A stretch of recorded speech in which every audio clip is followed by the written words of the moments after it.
കർത്തൃനാമത്തിന് മഹത്വം ഉണ്ടാകട്ടെ. ഇന്നൊരിക്കൽ കൂടി ദൈവപാതയുടെ നമുക്ക് ദൈവത്തിന്റെ വചനം പഠിക്കുവാൻ കർത്താവ് ഒരുക്കിയ നല്ല അവസരത്തിന് ഞാൻ ദൈവത്തിന് സ്തോത്രം ചെയ്യുന്നു. നമ്മുടെ ബൈബിൾ ക്ലാസിന്റെ അഞ്ചാമത്തെ ക്ലാസ്സിലേക്ക്, ദ ഗോസ്പൽ ഓഫ് ജോൺ, അതിന്റെ അഞ്ചാമത്തെ ഭാഗത്തേക്ക് നമ്മൾ ഇന്ന് കടക്കുകയാണ്, അഞ്ചാമത്തെ ക്ലാസ്സിലേക്ക്.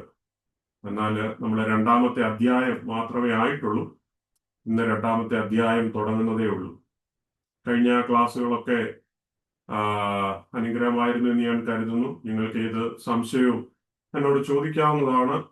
ഇത് ഓൺലൈനിലൂടെയും പ്രക്ഷേപണം ചെയ്യുന്നത് കൊണ്ട് എവിടുന്നെങ്കിലും പ്രിയ സഹോദരങ്ങൾ ഇത് കേൾക്കുന്നുണ്ടെങ്കിൽ നിങ്ങളുടെ സംശയങ്ങൾ ഈ പറഞ്ഞ വിഷയങ്ങളിൽ നിങ്ങൾക്ക് ചോദിക്കാനുള്ള പൂർണ്ണ സ്വാതന്ത്ര്യമുണ്ട് എന്ന് ഞാൻ പ്രാരംഭമായി അറിയിക്കുന്നു. കർത്താവ് നമ്മളെ സഹായിക്കുമാറാകട്ടെ. ഇന്ന് നമ്മൾ രണ്ടാമത്തെ അധ്യായത്തിലേക്കാണ് കടക്കുന്നത്. കഴിഞ്ഞ ഒന്നാമത്തെ അധ്യായം 1 മുതൽ അതിന്റെ 51 വരെയുള്ള വാക്യങ്ങൾ വളരെ വിശുദ്ധമായി അതിനകത്തുള്ള ദൈവിക മർമ്മങ്ങളെ ഒക്കെ ഗ്രഹിക്കുവാൻ കർത്താവ് സഹായിച്ചു. നമ്മൾ ദൈവത്തിന്റെ വചനത്തിനു മുമ്പാകെ കടന്നു വരുമ്പോൾ ഒരു കാര്യം പ്രത്യേകം ശ്രദ്ധിക്കണം. ഇതൊരു ബൈബിൾ ക്ലാസ് എന്ന നിലയിൽ മാത്രം ഇരിക്കാതെ ഇതിനകത്തു നിന്നുള്ളൊരു ദൈവശബ്ദവും കൂടെ നമുക്ക് ലഭിക്കും എന്നുള്ളൊരു വളരെ പ്രാർത്ഥനയോടെ ഇരുന്നാൽ ദൈവത്തിന്റെ ആത്മാവ് നമ്മളോട് ഹൃദയാംഗമായി സംസാരിക്കുവാനിടയായിത്തീരും.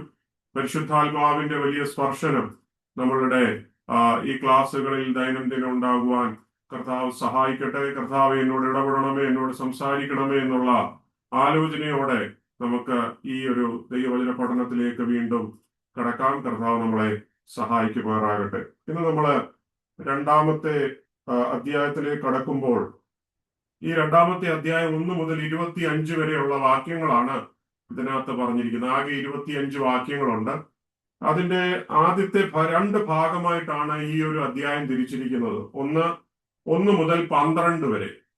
1 മുതൽ 12 വരെയുള്ള ഭാഗത്തിൽ കനാവിലെ കല്യാണത്തെ കുറിച്ചാണ് പറഞ്ഞിരിക്കുന്നത്. ഏവർക്കും ഈ ഒരു ചരിത്ര സംഭവത്തെ കുറിച്ച് നല്ല അറിവുള്ളതാണെന്ന് എനിക്കറിയാം. അത് കഴിഞ്ഞേച്ച് 13 മുതൽ 25 വരെയുള്ള ഭാഗങ്ങളിൽ ദേവാലയ ശുദ്ധീകരണത്തെ കുറിച്ചാണ് പറയുന്നത്. അങ്ങനെ രണ്ടായിട്ടാണ് ഈ ഒരു അധ്യായത്തെ തിരിച്ചിരിക്കുന്നത്. നിങ്ങളിത് വായിച്ചു എന്ന് ഞാൻ കരുതുന്നു. എങ്കിലും പ്രാരംഭമായി 1 മുതൽ 12 വരെയുള്ള വാക്യങ്ങൾ വേഗത്തിൽ ഒരാൾക്ക് ശബ്ദമുയർത്തി വായിക്കാം. 1 മുതൽ 12 വരെയുള്ള വാക്യങ്ങൾ. 3-ാം നാൾ ഗലീലയിലെ കാനാവിൽ ഒരു കല്യാണമുണ്ടായി. യേശുവിന്റെ അമ്മ അവിടെ ഉണ്ടായിരുന്നു. യേശുവിനെയും ശിഷ്യന്മാരെയും കല്യാണത്തിന് ക്ഷണിച്ചിരുന്നു. വീഞ്ഞു പോരാതെ വരികയാൽ യേശുവിന്റെ അമ്മ അവനോട്, അവർക്ക് വീഞ്ഞില്ല എന്ന് പറഞ്ഞു. യേശു അവളോട്, സ്ത്രീയെ, എനിക്കും നിനക്കും തമ്മിൽ എന്ത്? എന്റെ നാഴിക ഇതുവരെ വന്നിട്ടില്ല എന്ന് പറഞ്ഞു. അവന്റെ അമ്മ ശുശ്രൂഷക്കാരോട്, അവൻ നിങ്ങളോട് എന്തെങ്കിലും കൽപ്പിച്ചാൽ അത് ചെയ്യുവീൻ എന്ന് പറഞ്ഞു. അവിടെ യഹൂദന്മാരുടെ ശുദ്ധീകരണ നിയമം അനുസരിച്ച് 2-3 പറ വീതം കൊള്ളുന്ന 6 കൽപാത്രമുണ്ടായിരുന്നു. യേശു അവരോട്, ഈ കൽപാത്രങ്ങളിൽ വെള്ളം നിറപ്പീൻ എന്ന് പറഞ്ഞു. അവർ വക്കോളവും നിറച്ചു. ഇപ്പോൾ കോരി വിരുന്നുവാഴിക്ക് കൊണ്ടുപോയി കൊടുപ്പീൻ എന്ന് അവൻ പറഞ്ഞു. അവർ കൊണ്ടുപോയി കൊടുത്തു. അത് എവിടെ നിന്ന് എന്ന് വെള്ളം കോരിയ ശുശ്രൂഷക്കാരല്ലാതെ വിരുന്നുവാഴി അറിഞ്ഞില്ല. വീഞ്ഞായി തീർന്ന വെള്ളം വിരുന്നുവാഴി രുചിച്ചു നോക്കിയാറെ മണവാളനെ വിളിപ്പിച്ചു. എല്ലാവരും ആദ്യം നല്ല വീഞ്ഞും ലഹരി പിടിച്ച ശേഷം എളുപ്പമായതും കൊടുക്കുമാറുണ്ട്. നീ നല്ല വീഞ്ഞ് ഇതുവരെയും സൂക്ഷിച്ചു വെച്ചുവല്ലോ എന്ന് അവനോട് പറഞ്ഞു. യേശു ഇതിനെ അടയാളങ്ങളുടെ ആരംഭമായി ഗലീലയിലെ കാനാവിൽ വെച്ച് ചെയ്ത് തന്റെ മഹത്വം വെളിപ്പെടുത്തി. അവന്റെ ശിഷ്യന്മാർ അവനിൽ വിശ്വസിച്ചു. അനന്തരം അവനും അവന്റെ അമ്മയും സഹോദരന്മാരും ശിഷ്യന്മാരും കഫർന്നഹൂമിലേക്ക് പോയി. അവിടെ ഏറെ നാൾ പാർത്തില്ല. ഞാൻ എന്തിനാ ഇത് വായിപ്പിച്ചതെന്ന് ചോദിച്ചാല്, ഇത് വായിക്കുമ്പം നിങ്ങൾക്ക് ആ ഒരു കോണ്ടെക്സ്റ്റുമായിട്ട് പെട്ടെന്നൊരു ടച്ച് വീണ്ടും കിട്ടാൻ വേണ്ടിയാണ് ഒരിക്കൽ കൂടി ഇത് വായിച്ചത്. നിങ്ങൾ ശ്രദ്ധിച്ചു എന്ന് ഞാൻ കരുതുന്നു. നമ്മൾ ഒന്നാമത്തെ ക്ലാസ്സിന്റെ ആദ്യത്തെ ക്ലാസ്സിൽ, നമ്മുടെ ഇൻട്രൊഡക്ഷൻ ക്ലാസ്സിൽ ഞാൻ നിങ്ങളോട് പറഞ്ഞായിരുന്നു, യോഹന്നാന്റെ സുവിശേഷത്തിനകത്ത് 7 അടയാളങ്ങളെ കുറിച്ചാണ് പറഞ്ഞിരിക്കുന്നത്. എത്ര അടയാളമാണ്? 7 അടയാളങ്ങൾ, അല്ലെങ്കിൽ അത്ഭുതങ്ങൾ, അല്ലെങ്കിൽ അടയാളങ്ങൾ. ഇതിനകത്ത് അടയാളങ്ങൾ എന്ന് പറഞ്ഞിരിക്കുന്നത്. ഏതൊക്കെ അടയാളമാണെന്ന് ഓർമ്മയുണ്ടോ? 1, വെള്ളം വീഞ്ഞാക്കിയ സംഭവം. അതാണ് നമ്മൾ ഇന്ന് നോക്കുന്നത്. രണ്ടാമത്തെ അടയാളം, അത് 2-ാം അധ്യായത്തിൽ നമ്മൾ വായിക്കുന്നു. രണ്ടാമത്തെ അടയാളം ശതാധിപന്റെ മകനെ സൗഖ്യമാക്കിയ അടയാളമാണ്. 4-ാം അധ്യായത്തിൽ, യോഹന്നാൻ 4-ാം അധ്യായത്തിനകത്തുണ്ട്. മൂന്നാമത്തെ അടയാളം ബെത്സയിദയിലെ തളർവാദ്യ രോഗിയെ സൗഖ്യമാക്കിയത് 5-ാം അധ്യായത്തിനകത്താണ്. മനസ്സിലായോ? 4-ാമത്തെ അടയാളം എന്ന് പറയുന്നത് 5 അപ്പവും കൊണ്ട് 5000 പേര് പുരുഷന്മാരെ പോഷിപ്പിച്ച സംഭവത്തെ കുറിച്ചാണ് 6-ാം അധ്യായത്തിൽ നമ്മൾ കാണുന്നത്. ഓക്കെ, അത് കഴിഞ്ഞിട്ട് 5-ാമത്തെ അടയാളം എന്ന് പറഞ്ഞാൽ വെള്ളത്തിൽ കൂടെ നടന്ന കർത്താവിനെ കാണുകയാണ് 6-ാമത്തെ അധ്യായത്തിൽ. അത് കഴിഞ്ഞ് 6-ാമത്തെ അടയാളം എന്ന് പറഞ്ഞാൽ അന്ധനെ സൗഖ്യമാക്കിയത്. അത് 9-ാം അധ്യായത്തില് അന്ധനെ സൗഖ്യമാക്കി. 7-ാമത്തെ അടയാളം എന്ന് പറഞ്ഞാൽ ലാസറിനെ ഉയർപ്പിച്ച അടയാളം 11-ാം അധ്യായത്തിൽ. അപ്പൊ ഈ 7 അടയാളങ്ങളിനകത്ത് നമുക്ക് ഇന്ന് നമ്മൾ നോക്കുന്നത് ആദ്യത്തെ അടയാളം ആയ കാനാവിലെ കല്യാണത്തിൽ വെള്ളത്തെ വീഞ്ഞാക്കിയ സംഭവം. അപ്പൊ ഈ സംഭവത്തിനകത്ത് മനസ്സിലാക്കുവാൻ പറ്റുന്ന ഒരു കാര്യമുണ്ട്. എന്തിനാണ് കർത്താവ് ഈ അടയാളത്തെ കാണിച്ചത്? സ്തോത്രം. അപ്പൊ ഇതൊരു അബണ്ടൻസിനെ കാണിക്കുന്ന, സന്തോഷവും സമൃദ്ധിയുടെയും ഒരു ദിനമായി ഈ ഒരു ദിനത്തെ നമുക്ക് കാണുവാൻ കഴിയുന്നുണ്ട്. ഇത് ഒരു പ്രവചനത്തിന്റെ ഒരു ഫുൾഫിൽമെന്റ് ആയിട്ടും കാണാൻ കഴിയും. ഇനി വരാൻ പോകുന്ന നിത്യതയോടുള്ള ബന്ധത്തിൽ ഇതിനെ നമുക്ക് കമ്പയർ ചെയ്തും പഠിക്കാൻ പറ്റും. അതിനെ 2 പ്രവചനവാക്യം നിങ്ങൾ എഴുതിയെടുക്കണം. കാരണം അത് ഇതുമായിട്ട് ബന്ധപ്പെട്ടതാണ്. ഒന്ന് യെശയ്യാ പ്രവചനം 25-ാം അധ്യായം അതിന്റെ 6-ാം വാക്യം. യെശയ്യാ പ്രവചനം 25-ാം അധ്യായം അതിന്റെ 6-ാം വാക്യം. അതിങ്ങനെ വായിക്കുന്നത്: സൈന്യങ്ങളുടെ യഹോവ ഈ പർവ്വതത്തിൽ സകല ജാതികൾക്കും മൃഷ്ടാന ഭോജനങ്ങൾ കൊണ്ടും മട്ടൂറിയ വീഞ്ഞുകൊണ്ടും ഒരു വിരുന്ന് കഴിക്കും. മേധസ് നിറഞ്ഞ മൃഷ്ടാന ഭോജനങ്ങൾ കൊണ്ടും മട്ട് നീക്കി തെളിച്ചെടുത്ത വീഞ്ഞുകൊണ്ടും ഉള്ള വിരുന്ന് തന്നെ. അപ്പൊ അവിടെ ഒരു അബണ്ടൻസിനെയാണ് കാണിക്കുന്നത്. അപ്പം ഇതിന്റെ ഒരു പ്രവചന നിവൃത്തി നമുക്ക് ഇവിടെ കാണുന്നുണ്ട്. ഈ യോഹന്നാന്റെ സുവിശേഷം 2-ാം അധ്യായത്തിനകത്ത്. ഇനി ഇതേ മറ്റൊരു പ്രവചനം ആമോസ് നടത്തുന്നുണ്ട്. ആമോസ് നടത്തുന്ന പ്രവചനത്തിൽ 9-ാം അധ്യായം 13-ഉം 14-ഉം വാക്യം, അതിന്റെ 14-ാം വാക്യം മാത്രം വായിക്കുന്നു: അപ്പോൾ ഞാൻ എന്റെ ജനമായ ഇസ്രായേലിന്റെ പ്രവാസികളെ മടക്കി വരുത്തും. ശൂന്യമായി പോയിരുന്ന പട്ടണങ്ങളെ അവർ പണിത് പാർക്കുകയും മുന്തിരിത്തോട്ടങ്ങൾ ഉണ്ടാക്കി അവയിലെ വീഞ്ഞു കുടിക്കുകയും തോട്ടങ്ങൾ ഉണ്ടാക്കി അവയിലെ ഫലങ്ങൾ അനുഭവിക്കുകയും ചെയ്യും. സ്തോത്രം. അപ്പം ഇതൊരു പ്രവചന ശബ്ദമാണ്. തന്റെ ജനത്തിന് ദൈവം കൊടുക്കുന്ന സമൃദ്ധിയുടെ ഒരു പ്രവചന ശബ്ദം. ഇപ്പൊ മനസ്സിലായോ? അപ്പം ഇത് ഈ യോഹന്നാന്റെ സുവിശേഷം 2-ാം അധ്യായം വായിക്കുമ്പോൾ അപ്പൊ നമ്മള് ഇതിനകത്ത് ബേസിക് ആയിട്ട് അറിഞ്ഞിരിക്കേണ്ട അടിസ്ഥാന കാര്യമുണ്ട്. അടിസ്ഥാന കാര്യം എന്ന് പറഞ്ഞാൽ ഇതൊരു വിവാഹത്തിന്റെ ഒരു ചടങ്ങിലേക്കാണ് നമ്മൾ കടന്നു വന്നിരിക്കുന്നത്. അപ്പം ഒരു മിനിറ്റ് നമ്മൾ ഈ ജൂയിഷ് വെഡിങ് എന്താണെന്ന് നമ്മൾ മനസ്സിലാക്കണം. അവരുടെ വിവാഹത്തിന്റെ കസ്റ്റംസ് എന്താണെന്ന് നമ്മൾ മനസ്സിലാക്കണം. അപ്പൊ ആ കോണ്ടെക്സ്റ്റ് അറിയാതെ നമ്മൾ ഇത് പഠിച്ചു കഴിഞ്ഞാൽ നമുക്ക് ചിലപ്പോൾ ഇത് മനസ്സിലാക്കാൻ കഴിയത്തില്ല. യഹൂദന്മാരുടെ വിവാഹം എങ്ങനെയായിരുന്നു എന്നോ അതിന്റെ പശ്ചാത്തലം എങ്ങനെയായിരുന്നു എന്ന് മനസ്സിലാക്കിയെങ്കിൽ മാത്രമേ നമുക്ക് ഇതിന്റെ യഥാർത്ഥ അർത്ഥം മനസ്സിലാക്കാൻ പറ്റൂ. ഇന്നത്തെ വിവാഹവുമായിട്ട് ഇതിനെ കമ്പയർ ചെയ്താൽ നമുക്ക് ഇത് ഗ്രഹിക്കാൻ പറ്റത്തില്ല. മനസ്സിലായോ? ഇന്ന് നമ്മളൊക്കെ പല രാജ്യങ്ങളിൽ നിന്നും പല സ്റ്റേറ്റുകളിൽ നിന്നും ഉള്ളവരാണ്. എന്നാൽ അതുമായിട്ട് ഇതിനെ കമ്പയർ ചെയ്താൽ നമുക്ക് ഗ്രഹിക്കാൻ കഴിയത്തില്ല. യഹൂദന്മാരുടെ ഒരു ജൂയിഷ് വെഡിങ്, അതിന്റെ ബാക്ക്ഗ്രൗണ്ട് ഒന്ന് മനസ്സിലാക്കണം. അപ്പൊ ഇതിന്റെ ബാക്ക്ഗ്രൗണ്ട് നമ്മൾ മനസ്സിലാക്കുമ്പോഴേ വീഞ്ഞ് പോരാതെ വരുന്നതിന്റെ അപകടനില, അല്ലെങ്കിൽ അതിന്റെ ഭയാനകത, അല്ലെങ്കിൽ അതിന്റെ കോൺസിക്വൻസ് എന്താണെന്ന് നമുക്ക് മനസ്സിലാകത്തുള്ളൂ. വീഞ്ഞ് എത്രമാത്രം അവരുടെ വിവാഹത്തിൽ ഇമ്പോർട്ടൻസ് ആയിരുന്നു എന്നുള്ളത് അവരുടെ കസ്റ്റം മനസ്സിലാക്കണം. അപ്പൊ ഈ 1-ാം നൂറ്റാണ്ടിൽ അല്ലെങ്കിൽ ഫസ്റ്റ് സെഞ്ചുറി ജൂയിഷ് കൾച്ചറിൽ നമ്മൾ നോക്കിക്കഴിഞ്ഞാൽ ഈ വിവാഹം എന്ന് പറയുന്നത് ഒരു ദിവസം കൊണ്ട് നടക്കുന്നത് ഒന്നല്ലായിരുന്നു. ഒരു 1 ഡേ ഇവന്റ് അല്ലായിരുന്നു മിക്ക കല്യാണങ്ങളും. അപ്പൊ അതൊരു ഒരാഴ്ചയോളം നീണ്ടു നിൽക്കുന്ന വിവാഹ ചടങ്ങുകളാണ് എവിടെ നടക്കുന്നത്? യഹൂദന്മാരുടെ വിവാഹത്തിലൊക്കെ നടന്നുകൊണ്ടിരുന്നത്. അപ്പൊ അവരുടെ വിവാഹം ഒരാഴ്ച നീണ്ടു നിൽക്കുന്ന വിവാഹത്തിൽ ആ ഗ്രാമവാസികളൊക്കെ അവർ ക്ഷണിക്കും.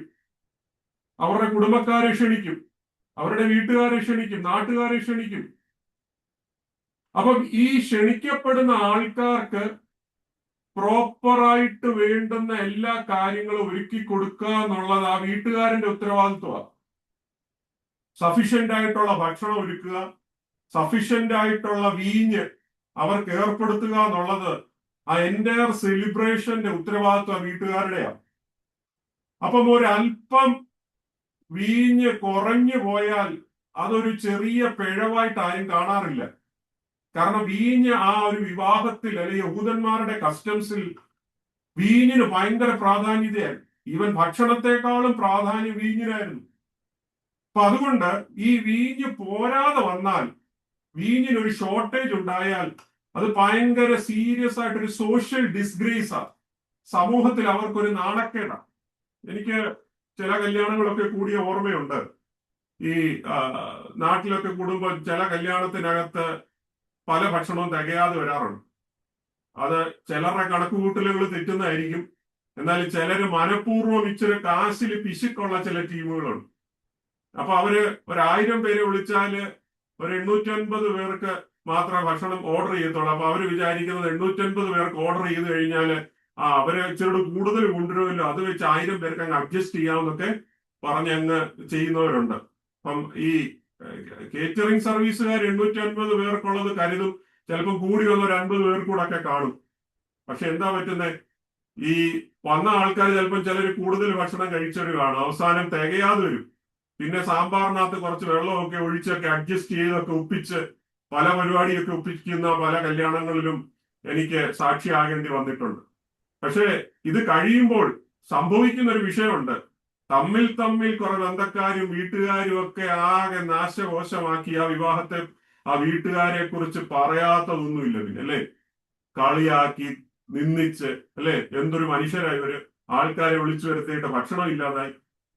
അപ്പൊ നമ്മുടെ ഈ കൺസെപ്റ്റിൽ ഇന്നത്തെ കാലത്ത് അത്ര ഉണ്ടെങ്കിൽ, യഹൂദന്മാരുടെ കൺസെപ്റ്റിൽ ഇത് ഭയങ്കര ഒരു സീരിയസ് സോഷ്യൽ ഡിസ്ഗ്രേസ് ആയിരുന്നു. ഈ ഒരു നാണക്കേട് അവർക്ക് ചില ആഴ്ചകളല്ല, ഇത് വർഷങ്ങളോളം കിടക്കും. ചിലപ്പോ ഈ കല്യാണം കഴിച്ചവര് കല്യാണവും കഴിഞ്ഞ് വർഷങ്ങൾ കഴിഞ്ഞ് തലമുറകൾ ഉണ്ടായി അവർക്കും കുഞ്ഞുങ്ങൾ ഉണ്ടാകാറൊക്കെ ആയി കഴിഞ്ഞാണ്. എങ്കിലും അന്നുള്ള ആൾക്കാർ പറയും, നിന്റെ കല്യാണത്തെ കുറിച്ച് എനിക്ക് ഓർമ്മയുണ്ടാ, എന്ത് കല്യാണം എന്ന് മനുഷ്യനെ നാണം കെടുത്താനായിട്ട് ഒന്നും തികഞ്ഞില്ലല്ലോ എന്ന് പറഞ്ഞ് കല്യാണം അവരെ കളിയാക്കാറുണ്ട്. മനസ്സിലായി? ഇങ്ങനൊരു സോഷ്യൽ ഡിസ്ഗ്രേസ് വർഷങ്ങൾ കിടക്കും. അതൊരു ആ ഒരു ഭവനത്തിന് എന്നേക്കും ഒരു നാണക്കേടാണ്. മനസ്സിലായോ?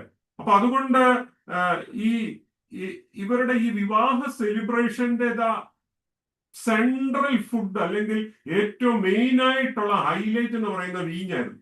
അതിന് കാരണമുണ്ട്.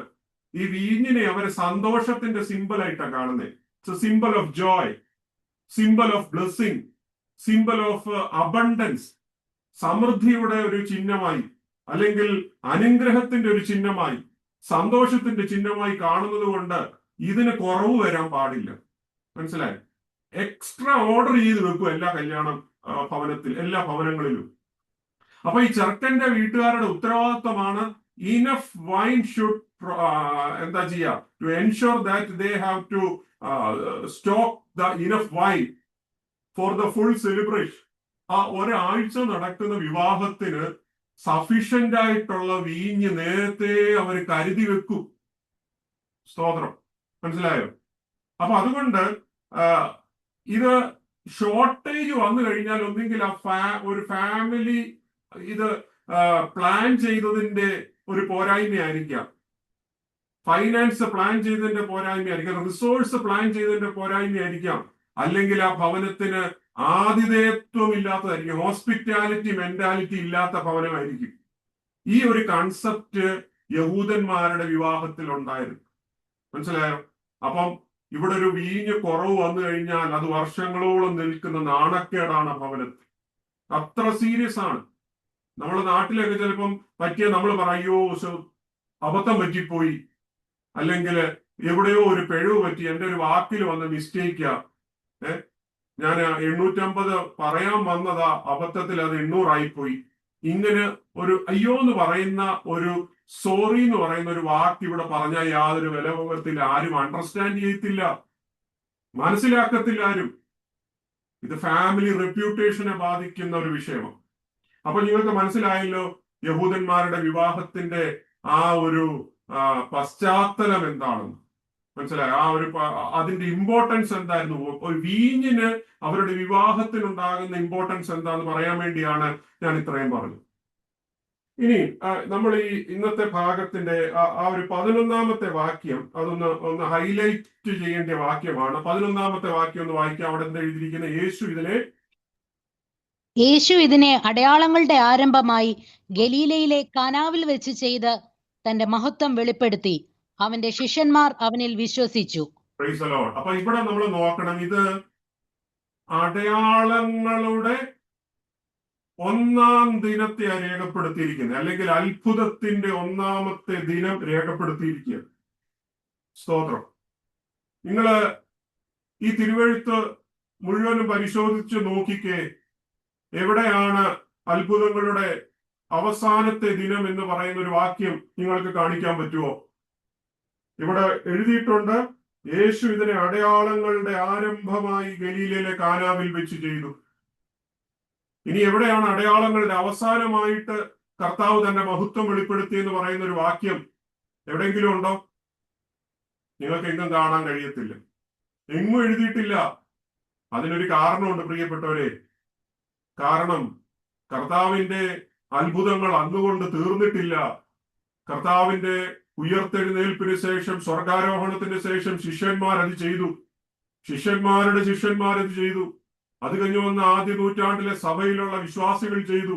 കഴിഞ്ഞ 2000 വർഷമായി ഈ അത്ഭുതങ്ങൾ നടന്നുകൊണ്ടിരിക്കുക. ഇന്ന് ഈ രാത്രികാലം എന്റെ വചനം കേൾക്കുന്ന, ഞാൻ ഈ പറയുന്ന വചനം കേൾക്കുന്ന ദൈവമക്കൾ എവിടെ ആയിരുന്നാലും, നിങ്ങൾ വിശ്വസിക്കുന്ന മാത്രയിൽ ഈ അത്ഭുതത്തിന്റെ ശക്തി ഇന്നും വ്യാപരിക്കുന്നതാണ്. യേശുക്രിസ്തുവിന്റെ വാക്കിന്റെ അധികാരത്തിന്റെ ശക്തി ഇന്ന് നീ വിശ്വസിക്കുന്ന മാത്രയിൽ നിന്റെ ശരീരത്തിന്റെ മേൽ, നിന്റെ ഭവനത്തിന്റെ മേൽ വെളിപ്പെടുവാൻ ശക്തിയുള്ളതാണെന്ന് നിനക്ക് വിശ്വസിപ്പാൻ കഴിയണം. അതുകൊണ്ടാണ് അവസാനത്തെ അത്ഭുതം എന്ന് പറഞ്ഞ് നിർത്താതെ കർത്താവ് അത് തുറന്നിട്ടിരിക്കുന്നത്. വരാൻ പോകുന്ന ഒരു ജനറേഷന് വിശ്വസിക്കുന്ന മാത്രയിൽ അത് വെളിപ്പെടുന്ന ഒരു ദൈവശക്തിയായി മാറും. സ്തോത്രം. നാം സേവിക്കുന്ന ദൈവം ഇന്നും അത്ഭുതങ്ങളെ പ്രവർത്തിക്കുന്ന ഒരു കർത്താവാണ്. സ്തോത്രം. അതുകൊണ്ട് എന്നാൽ മറ്റൊരു കാര്യം നമ്മൾ ശ്രദ്ധിക്കേണ്ടത്, ഇത് ഒരു സാധാരണ കല്യാണമാണ്. ഇതൊരു സാധാരണ കല്യാണമാണ് എന്ന് പറഞ്ഞാൽ സാധാരണക്കാരിൽ സാധാരണക്കാരനാണ്. ഒരു മിഡിൽ ക്ലാസ് ആണെന്ന് പോലും പറയാൻ പറ്റുമോ എന്ന് അറിയത്തില്ല. ആണെന്ന് വിചാരിച്ചോ? കാരണം ഈ വീട്ടുകാരെ കുറിച്ച് ഇവിടെ ഒന്നും പറയുന്നില്ല. ഉണ്ടോ? ഇവിടുത്തെ മണവാളൻ ആരാണെന്നോ മണവാട്ടി ആരാണെന്നോ ഇതിനെക്കുറിച്ച് യാതൊരു പരാമർശവും ഇല്ല. ആ വീട്ടിൽ ആരാണ് ഈ കല്യാണത്തിന് ഫുഡ് വിളമ്പുന്ന കേറ്ററിംഗ് സർവീസുകാരന്റെ പേരില്ല. സ്തോത്രം. എത്ര പേരെ അവർ ഇൻവൈറ്റ് ചെയ്തതെന്ന് പറഞ്ഞിട്ടില്ല. സ്റ്റേജും ഡെക്കറേഷനും ആരെയും ചെയ്യുന്നതെന്നൊന്നും അറിയില്ല. ആരൊക്കെ ഇതിനകത്ത് വരുന്നുണ്ടെന്ന് അറിയില്ല. ഒരു ഡീറ്റെയിൽസും തന്നിട്ടില്ല. എന്നാൽ ഒരു കാര്യം അറിയാം, കണക്ക് കൂട്ടലുകൾ തെറ്റിയൊരു വീടാണിത്. പോരായ്മ വന്നൊരു വീടാണിത്. സ്തോത്രം. എന്നാൽ യേശു കർത്താവ് അവിടെ വന്നത് ആ ഭവനത്തിന് ഒരു ആശ്വാസമായി. പല പോരായ്മകൾ വന്നതുകൊണ്ടാണ് നമ്മളിൽ പലരും യേശുവിനെ അറിയാൻ ഇടയാവുന്നത്. ജീവിതത്തിന്റെ ബുദ്ധിമുട്ടുകളുടെയും പ്രയാസങ്ങളുടെ മധ്യത്തിൽ നമുക്കൊരു സഹായത്തിന്റെ ആവശ്യം വന്നു. ലോകക്കാരെ മറന്ന സ്ഥാനത്ത്, ആരും കൂടെ ഇല്ലാതിരുന്ന സ്ഥാനത്ത് നമ്മളെ തേടി വന്നൊരു കർത്താവ്, നമ്മുടെ വേദനകളിൽ ഇറങ്ങി വന്ന് നമ്മളെ കരം പിടിച്ച് നമ്മളെ സഹായിച്ചൊരു കർത്താവ്, നമ്മുടെ നിന്ദയെ മാറ്റിയൊരു കർത്താവ്. അതുകൊണ്ടാണ് നമ്മളിൽ പലരും ഈ ദൈവസ്നേഹം അറിയുവാൻ ഇടയായി തീർന്നത്. സ്തോത്രം. ഇനി നമ്മള് ഈ 1 മുതൽ 5 വരെയുള്ള വാക്യങ്ങളിനകത്ത് ഒന്ന് ശ്രദ്ധ ചെലുത്തണം. 1 മുതൽ 5 വരെ ഞാൻ വീണ്ടും അത് റിവൈൻഡ് ചെയ്ത് വായിപ്പിക്കുന്നില്ല. എന്നാൽ അതിന്റെ ആദ്യത്തെ വാക്യം ഇങ്ങനെയാ വായിക്കുന്നത്: 3-ാം നാൾ ഗലീലയിലെ കാനാവിൽ ഒരു കല്യാണമുണ്ടായി, യേശുവിന്റെ അമ്മ അവിടെ ഉണ്ടായിരുന്നു. Price the Lord. ഇതിനകത്തെ ആദ്യത്തെ ഭാഗം നിങ്ങളൊന്ന് ശ്രദ്ധിച്ചോ. 3-ാം നാൾ എന്ന് പറയുന്ന ഒരു ഭാഗം. 3-ാം നാൾ. സമയം വളരെ വേഗത്തിലാണ് ഓടിപ്പോകുന്നത്. 3-ാം നാൾ. ഈ 3-ാം നാൾ എന്നുള്ളൊരു ഭാഗം ഒത്തിരി ചിന്തിപ്പിക്കുന്ന ഒരു ഭാഗം. നിങ്ങൾക്കറിയാം, യോഹന്നാൻ ഇത് വർഷങ്ങൾക്ക് ശേഷം എഴുതിയ ഒരു സുവിശേഷം അല്ലേ? അപ്പൊ ഇത് മനഃപൂർവം ചിന്തിച്ചു തന്നെ യോഹന്നാൻ എഴുതിയത്. കാരണം വേദപണ്ഡിതാക്കന്മാർ ഈ ഒരു വാക്യത്തെ പല രീതിയിൽ വിവരിക്കുന്നുണ്ട്, അല്ലെ മനസ്സിലാക്കുന്നുണ്ട്. പല വേദ പണ്ഡിതാക്കന്മാരും ഇതിനെ പല രീതിയിലാണ് പഠിക്കുകയും മനസ്സിലാക്കുകയും ചെയ്യുന്നത്. നിങ്ങൾക്ക് ഇത് 1-ാം അധ്യായത്തിൽ മുതൽ വായിച്ചാൽ തന്നെ നിങ്ങൾക്ക് ഈ ഏതൊക്കെ ദിവസമാണ് കാൽക്കുലേഷൻ മനസ്സിലാക്കാൻ പറ്റും. എന്നാൽ യോഹന്നാൻ ഇതിനെ കർത്താവിന്റെ ഉയർത്തെഴുന്നേൽപ്പിനോടുള്ള ബന്ധത്തിൽ കണക്ട് ചെയ്താണ് ഇത് കൂടുതലും പറയുന്നത്. അങ്ങനെയാണ് നമുക്ക് കൂടുതൽ മനസ്സിലാക്കുവാൻ സാധ്യത. കാരണം യോഹന്നാനെ സംബന്ധിച്ചിടത്തോളം യേശുവിന്റെ ഉയർപ്പ് വലിയ ഇമ്പോർട്ടൻസ് ആയിരുന്നു. അപ്പൊ നിങ്ങൾക്ക് ഈ ഭാഗം ഉടനീളം പലയിടത്ത് കാണാൻ പറ്റും. ദ തേർഡ് ഡേ, 3-ാം നാൾ എന്നുള്ളൊരു ഭാഗം. എന്നാൽ ഇവിടെ ചിലർ ചിന്തിക്കുന്ന ഭാഗം ഞാൻ പറയാം. 29-ാം വാക്യം, 1-ാം അധ്യായം 29-ാം വാക്യത്തിനകത്ത് അവിടെ ഒരു വാക്യമുണ്ട്. പിറ്റേനാൾ യേശു തന്റെ അടുക്കൽ വരുന്നത് അവൻ കണ്ടിട്ട്. എന്നത്തിന്റെ പിറ്റേനാളെന്നറിയാമോ? അതിന്റെ തൊട്ടുപുറകിൽ 19-ാം വാക്യം മുതൽ വായിക്കുമ്പോൾ യോഹന്നാൻ സ്നാപകൻ പ്രസംഗിച്ച ഒരു ദിവസമുണ്ട്, അല്ലെ? യേശുവിനെ കണ്ടിട്ട് യോഹന്നാനോട് ചോദിക്കുന്ന ഒരു ഭാഗമുണ്ട്. നീ ക്രിസ്തുവാണോ, നീ ഏലിയാവാണോ, നീ പ്രവാചകനാണോ എന്ന് ചോദിക്കുന്ന ഒരു ദിവസം ഉണ്ടല്ലോ. 19 മുതൽ താഴോട്ട് വായിക്കുമ്പോൾ 28 വരെ. ആ ദിവസത്തിന്റെ അടുത്ത ദിവസം, അതിനൊരു ഫസ്റ്റ് ഡേ ഉണ്ട്. അതിന് 1-ാം നാളെന്ന് വേണേൽ പറയാം. ഓക്കെ, പിറ്റേനാൾ. അത് കഴിഞ്ഞൊരു പിറ്റേനാൾ 35-ാം വാക്യത്തിലുണ്ട്. 35-ാം വാക്യത്തിൽ കാണുന്ന ഭാഗമാണ്, അതായത് യോഹന്നാന്റെ ശിഷ്യന്മാർ യേശുവിനെ അനുഗമിക്കുന്ന ഒരു ദിവസം, പിറ്റേനാൾ. അപ്പൊ അത് സെക്കൻഡ് ഡേ. പിന്നെ 43-ാം വാക്യം നോക്കിയാൽ അവിടെ ഒരു പിറ്റേനാൾ കാണാം, അല്ലെ? പിറ്റേനാൾ യേശു ഗലീലയിലേക്ക് പുറപ്പെടുവാൻ ഭാവിച്ചപ്പോൾ ഫിലിപ്പോസിനെ കണ്ടു. അപ്പൊ അത് തേർഡ് ഡേ ആയി. അപ്പം ഇനി കാണുന്നത് 2-ാം അധ്യായത്തിന്റെ 1-ാം വാക്യത്തിലാണ് 3-ാം നാൾ. അപ്പൊ ചിലര് പറയുന്നത് ഇത് കഴിഞ്ഞ ഉടനെ അടുത്ത ദിവസമായിരുന്നു ഇത്. അപ്പൊ അതിനൊരു മറുവശം കൂടെ പറയുന്നുണ്ട്. ഒരു പക്ഷെങ്കിൽ അത് അങ്ങനെ വരുമ്പോൾ അത് 4th ഡേ ആകുമെന്ന് പറയുന്നുണ്ട്. എന്നാല് യഹൂദന്മാര് പലപ്പോഴും 2 ദിവസത്തെ ഒരു ദിവസമായിട്ടൊക്കെ കാൽക്കുലേറ്റ് ചെയ്ത് പറയാറുണ്ട്. എന്ന് പറഞ്ഞാൽ ഈ the feast of passover, the feast of unleavened ബ്രെഡും നിങ്ങൾക്കറിയാതെ കേട്ടിട്ടുണ്ടോ?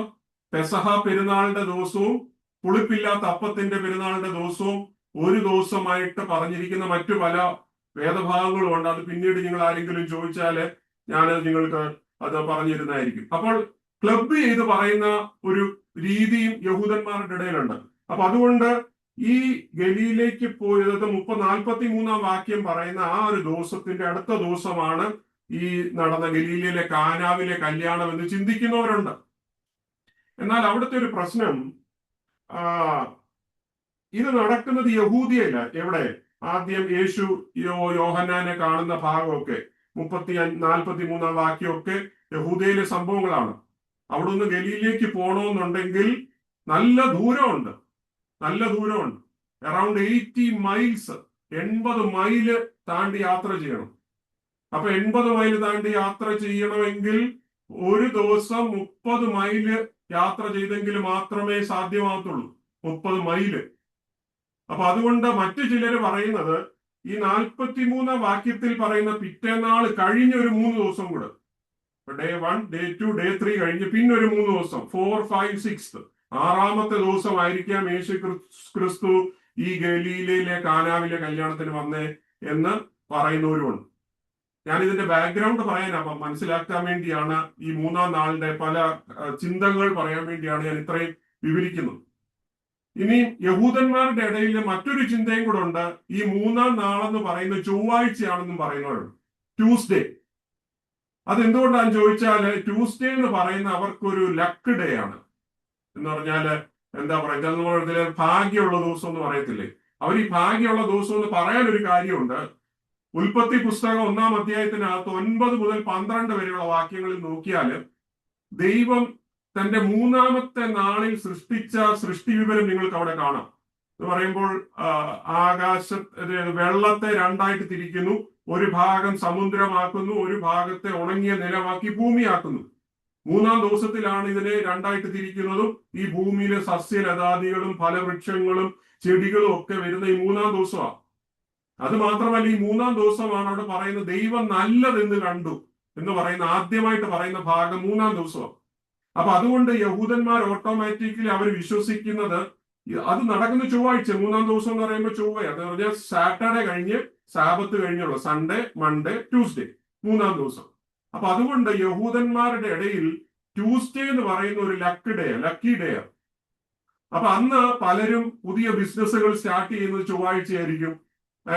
കുഞ്ഞുങ്ങള് അന്ന് ജനിക്കുന്ന കുഞ്ഞുങ്ങൾ ഭാഗ്യമുള്ള കുഞ്ഞുങ്ങളാണെന്ന് അവർ വിശ്വസിച്ചിരുന്നു. പല കല്യാണങ്ങളും നടക്കുന്നത് ചൊവ്വാഴ്ചയായിരുന്നു. എന്നാൽ നമ്മുടെ ഇന്ത്യൻ കൺസെപ്റ്റിലൊക്കെ നോക്കിക്കഴിഞ്ഞാൽ ചൊവ്വാഴ്ച നല്ല ദിവസം അല്ല, അല്ലേ? പ്രത്യേകിച്ച് സൗത്ത് ഇന്ത്യയിലൊക്കെ ചൊവ്വാഴ്ചയിലോട്ട് വന്നാൽ ചൊവ്വാഴ്ച നല്ല ദിവസം അല്ലെന്ന് പറഞ്ഞ് കല്യാണമോ അങ്ങനത്തെ പരിപാടികളൊന്നും ചൊവ്വാഴ്ച സാധാരണ നടത്താറില്ല. അത് ഇന്ത്യൻ ഹിന്ദു കൾച്ചറിലെ ഒരു രീതിയാണ്. എന്നാൽ യഹൂദന്മാരുടെ കൺസെപ്റ്റിൽ അങ്ങനെയല്ലായിരുന്നു.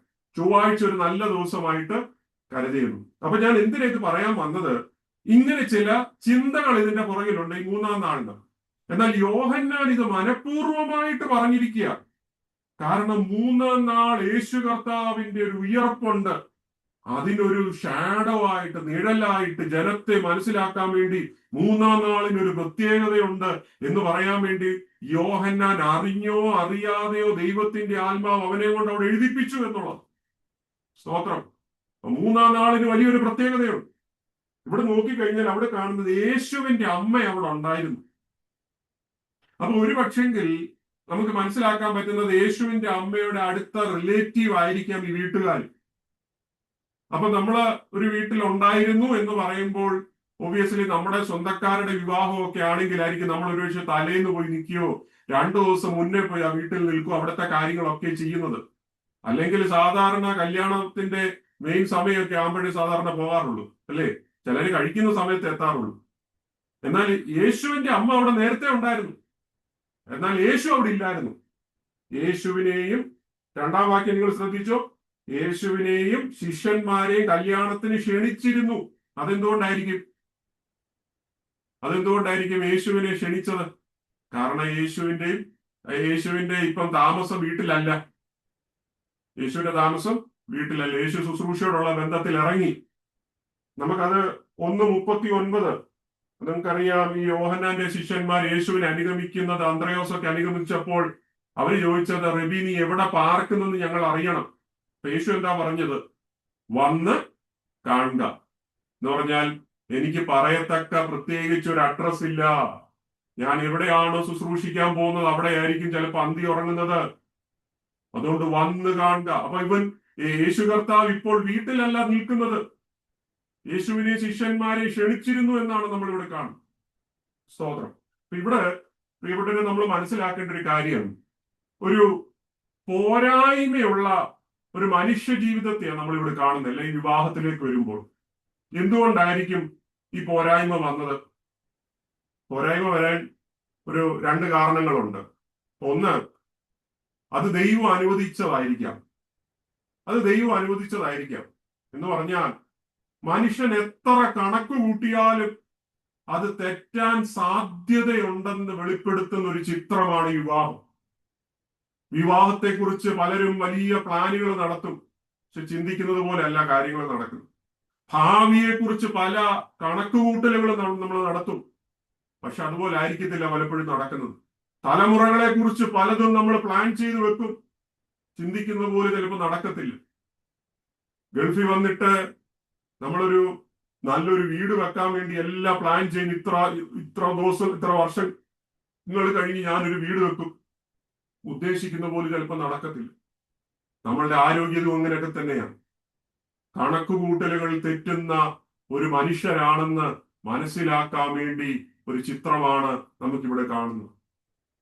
തെറ്റിയ കണക്കുകൂട്ടലുകളെ യേശുവിന്റെ അടുക്കൽ കൊണ്ടുവന്നാൽ അവനത് പരിഹരിപ്പാൻ യോഗ്യനാണെന്ന് ഈ ഒരു ശുശ്രൂഷയിൽ നിന്ന്, ഈ ഒരു സംഭവത്തിൽ നിന്ന് നമുക്ക് മനസ്സിലാക്കുവാൻ കഴിയും. ജീവിതത്തിൽ എവിടെയാണോ നമുക്ക് തെറ്റുപറ്റിയത്, എവിടെയാണോ നമ്മുടെ ബഡ്ജറ്റ് തെറ്റിപ്പോയത്, എവിടെയാണോ നമ്മുടെ കാൽക്കുലേഷൻ തെറ്റിപ്പോയത്, ഈ ഒരു സംഭവത്തിലൂടെ ദൈവത്തിന്റെ ആത്മാവ് നമ്മളോട് പറയുന്നത്, നിന്റെ തെറ്റിയ കണക്കുകളെ എന്റെ അടുക്കൽ കൊണ്ടുവാ, ഞാൻ അവിടുന്ന് ശരിയാക്കി തരുവാൻ ഞാൻ മതിയായ കർത്താവാണ്. സ്തോത്രം. അപ്പൊ ഈ പോരായ്മ വന്നതിന്റെ ഒരു കാര്യം ഇത് ദൈവത്താൽ അനുവദിക്കപ്പെട്ടതായിരിക്കാം. 2, യേശുവിനെ കല്യാണത്തിന് ക്ഷണിച്ചതുമായിരിക്കാം. സ്തോത്രം. അത് അന്നത്തെ കൺസെപ്റ്റിൽ പറഞ്ഞാല് ഭാഗികമായി ശരിയാ. കാരണം ഒരാള് പ്രസംഗിച്ചപ്പം ഞാൻ ഇങ്ങനെ കേട്ടു, ഇത് യേശുവിനെ കല്യാണത്തിന് ക്ഷണിച്ചതാണ് അവിടെ പോരായ്മയ്ക്ക് വരാൻ കാരണം യേശു കർത്താവ് ഉണ്ടെന്ന് അറിഞ്ഞു കഴിഞ്ഞാൽ അവിടെ ഭയങ്കര തിരക്കുകൾ ഉണ്ടായിട്ടുണ്ടെന്നുള്ളത് അനേക വാക്യങ്ങളുണ്ട്. എന്നാൽ അത് ഭാഗികമായിട്ട് ആകുകയുള്ളെന്നാണ് എന്റെ ചിന്ത. കാരണം ഇവിടെ നമ്മൾ 11-ാം വാക്യത്തിൽ വായിച്ചു, യേശു അടയാളങ്ങളുടെ ആരംഭമായിട്ട് ഇത് ചെയ്തു. അപ്പൊ യേശുവിന്റെ ഫസ്റ്റ് അത്ഭുതമായിട്ട്, യേശു വേറെ അത്ഭുതം ചെയ്തായിട്ട് ആർക്കും അറിയില്ല. അപ്പൊ അതുകൊണ്ട് അത്ര ഫേമസ് ആയിട്ടില്ല. എന്നാൽ ഈ 12-ാം വയസ്സിൽ യേശുവിന്റെ ജ്ഞാനം കേട്ട് അതിശയപ്പെട്ട പലരുമുണ്ട്. പലരുടെ ചെവിയിൽ എത്തിയിട്ടുണ്ട്, ഇവനൊരു അസാധാരണ പൈതലാണ്. ഒരു പക്ഷെങ്കിൽ ആ ഒരു കെയർ ഓഫിൽ കുറെ പേരൊക്കെ വന്ന് കേട്ട് കാണാം. എന്നാൽ ഇന്നത്തെ കൺസെപ്റ്റ് നിങ്ങൾ നോക്കിക്കേ. ഇന്നത്തെ കൺസെപ്റ്റിൽ പലരും യേശുവിനെ രക്ഷിതാവായി സ്വീകരിച്ചതുകൊണ്ട്, സ്നാനപ്പെട്ടതുകൊണ്ട്, പലരും ബെന്തക്കോസിൽ പോയതുകൊണ്ട് പലതും നഷ്ടപ്പെട്ടവരുണ്ടായിരിക്കും. ചിലര് പറഞ്ഞേക്കാം, ഞാൻ യേശുവിനെ അനുഗമിച്ചത് കൊണ്ട് എനിക്ക് അത് നഷ്ടമായി, ഇത് നഷ്ടമായി. ആരെങ്കിലും പറയുന്നുണ്ടെങ്കിൽ നിങ്ങളോടുള്ള ദൈവിക ആലോചന ഇന്ന് ഈ സംഭവത്തിനകത്തുണ്ട്. നിങ്ങളുടെ പോരായ്മകളെ പലിശയടക്കം തീർത്തു തരുന്ന ഒരു കർത്താവ്. സ്തോത്രം. യേശു മൂലം ഉണ്ടായ നഷ്ടം നിങ്ങൾ ഒരു പഞ്ചായത്തിൽ പോയി പറയേണ്ട കാര്യമില്ല കേട്ടോ. ഒരു രാഷ്ട്രീയ നേതാക്കന്മാരോട് പറയേണ്ട കാര്യമില്ല.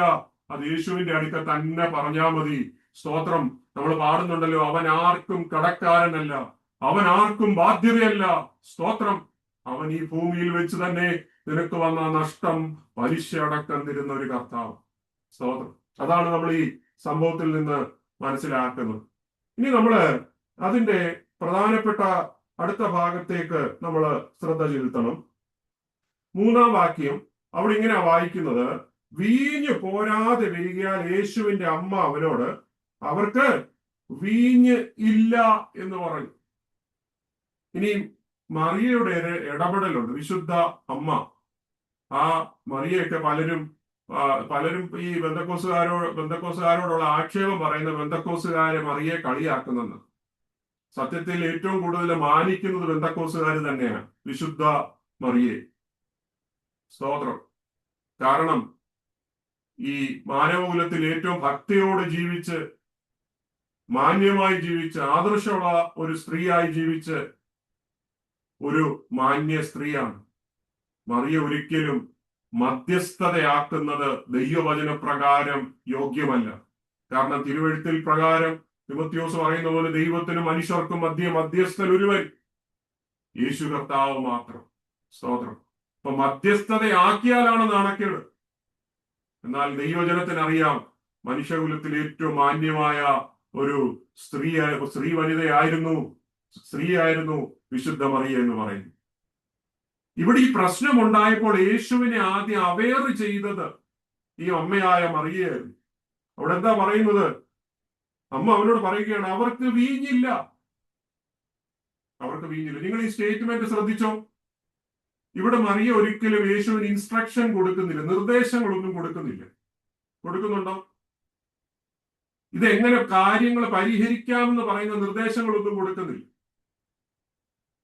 ഇത് അമ്മ യേശുവിനോട് കാര്യം അവതരിപ്പിക്കുക മാത്രമേ ചെയ്തു. ഇതൊരു മോഡലാണ്. ഇതൊരു മറ്റുള്ളവർക്ക് മാതൃകയാക്കാൻ പറ്റുന്ന ഒരു മോഡലാണ്. മറിയ ഒരിക്കലും ഒരു സൊല്യൂഷൻ കർത്താവിന് പറയുന്നില്ല. യേശുവെ, നീയും നിന്റെ ശിഷ്യന്മാര് വേഗം മാർക്കറ്റിൽ പോയി കുറച്ച് വീഞ്ഞ് മേടിച്ചോണ്ട് വാ, അല്ല ഇവിടെ നാണക്കേടാ, ഒത്തിരി പേര് വന്നിരിക്കുന്നു, ഇവർക്ക് വീഞ്ഞു കൊടുക്കണം. ഇതൊന്നും പറയുന്നില്ല. അതുമല്ല, യേശുവിനോട് പറയുന്നില്ല യേശു എന്തെങ്കിലും ഒരു അത്ഭുതം പ്രവർത്തിക്ക്, അതും പറയുന്നില്ല. മറിയ ഈ പ്രശ്നം കർത്താവിന്റെ ചെവികളിൽ എത്തിച്ചേച്ച് അവനിൽ ആശ്രയിക്കുക മാത്രമേ ചെയ്തു. എന്താണ് ഇനി അടുത്ത സംഭവിക്കുന്നതെന്ന് അവർക്ക് മറിയയ്ക്ക് അറിയത്തില്ലെങ്കിലും മറിയ യേശുവിൽ ആശ്രയിക്കുക മാത്രമേ ചെയ്തു. സ്തോത്രം. ഇന്ന് പലപ്പോഴും നമ്മളും നമ്മുടെ പല ആഗ്രഹങ്ങളും കർത്താവിനോട് പറഞ്ഞിട്ട് നമ്മൾ എങ്ങനെയാണ് ചെയ്യുന്നത്? നമ്മൾ ഇൻസ്ട്രക്ഷൻ കർത്താവിന് കൊടുക്കാറുണ്ടോ? കർത്താവെ, എനിക്ക് ഇന്നത് വേണം. എന്നിട്ട് നമ്മളെ കർത്താവിന് വഴി പറഞ്ഞു കൊടുക്കും. കർത്താവ് ഇന്ന രീതിയിലൊക്കെ ചെയ്താൽ കുറച്ചുകൂടി എളുപ്പമായിരിക്കും. ചിലർക്ക് ചില സാമ്പത്തിക ബുദ്ധിമുട്ടുണ്ടാകുമ്പോൾ പറയും, കർത്താവെ, ഞാനൊരു ലോട്ടറി എടുത്തോട്ടെ, പ്രാർത്ഥിച്ചേച്ചൊരു ലോട്ടറി എടുത്തോട്ടെ, ആർക്കും ഒരു ബുദ്ധിമുട്ടില്ലല്ലോ. കർത്താവിന് വഴി പറഞ്ഞു കൊടുക്കുക നിന്റെ കടം വീട്ടാൻ വേണ്ടി. എന്നെ കേൾക്കുന്ന പ്രിയപ്പെട്ടവരെ, നിങ്ങളുടെ സാമ്പത്തിക ബുദ്ധിമുട്ടുകളെ അറിയുന്ന ഒരു ദൈവമുണ്ട്. ദൈവത്തിന് നീ വഴി പറഞ്ഞു കൊടുക്കണ്ട. ദൈവത്തിന്റെ വഴി അഗോചരവും അപ്രമേയവുമായ വഴികളാണ്. അവൻ ചെയ്യുന്ന ഓരോ പ്രവൃത്തിയിലൂടെ അവന്റെ നാമം മഹത്വം എടുക്കേണ്ടത് കൊണ്ട് ദൈവത്തിന്റെ വഴി വ്യത്യസ്തമായിരിക്കും. നമ്മൾ ദൈവത്തിന് വഴി പറഞ്ഞു കൊടുക്കേണ്ട ആവശ്യമില്ല. സ്തോത്രം. ഇവിടെ അമ്മ യേശുവിനോട് കാര്യം അവതരിപ്പിക്കുമ്പോൾ യേശു തിരിച്ചു കൊടുക്കുന്ന ഒരു മറുപടി വളരെ ശ്രദ്ധേയമാണ്. അവിടുത്തെ 4-ാം വാക്യത്തിൽ വായിക്കുന്ന, യേശു അവളോട്, സ്ത്രീയെ, എനിക്കും നിനക്കും തമ്മിൽ എന്ത്? എന്റെ നാഴിക ഇതുവരെ വന്നിട്ടില്ല.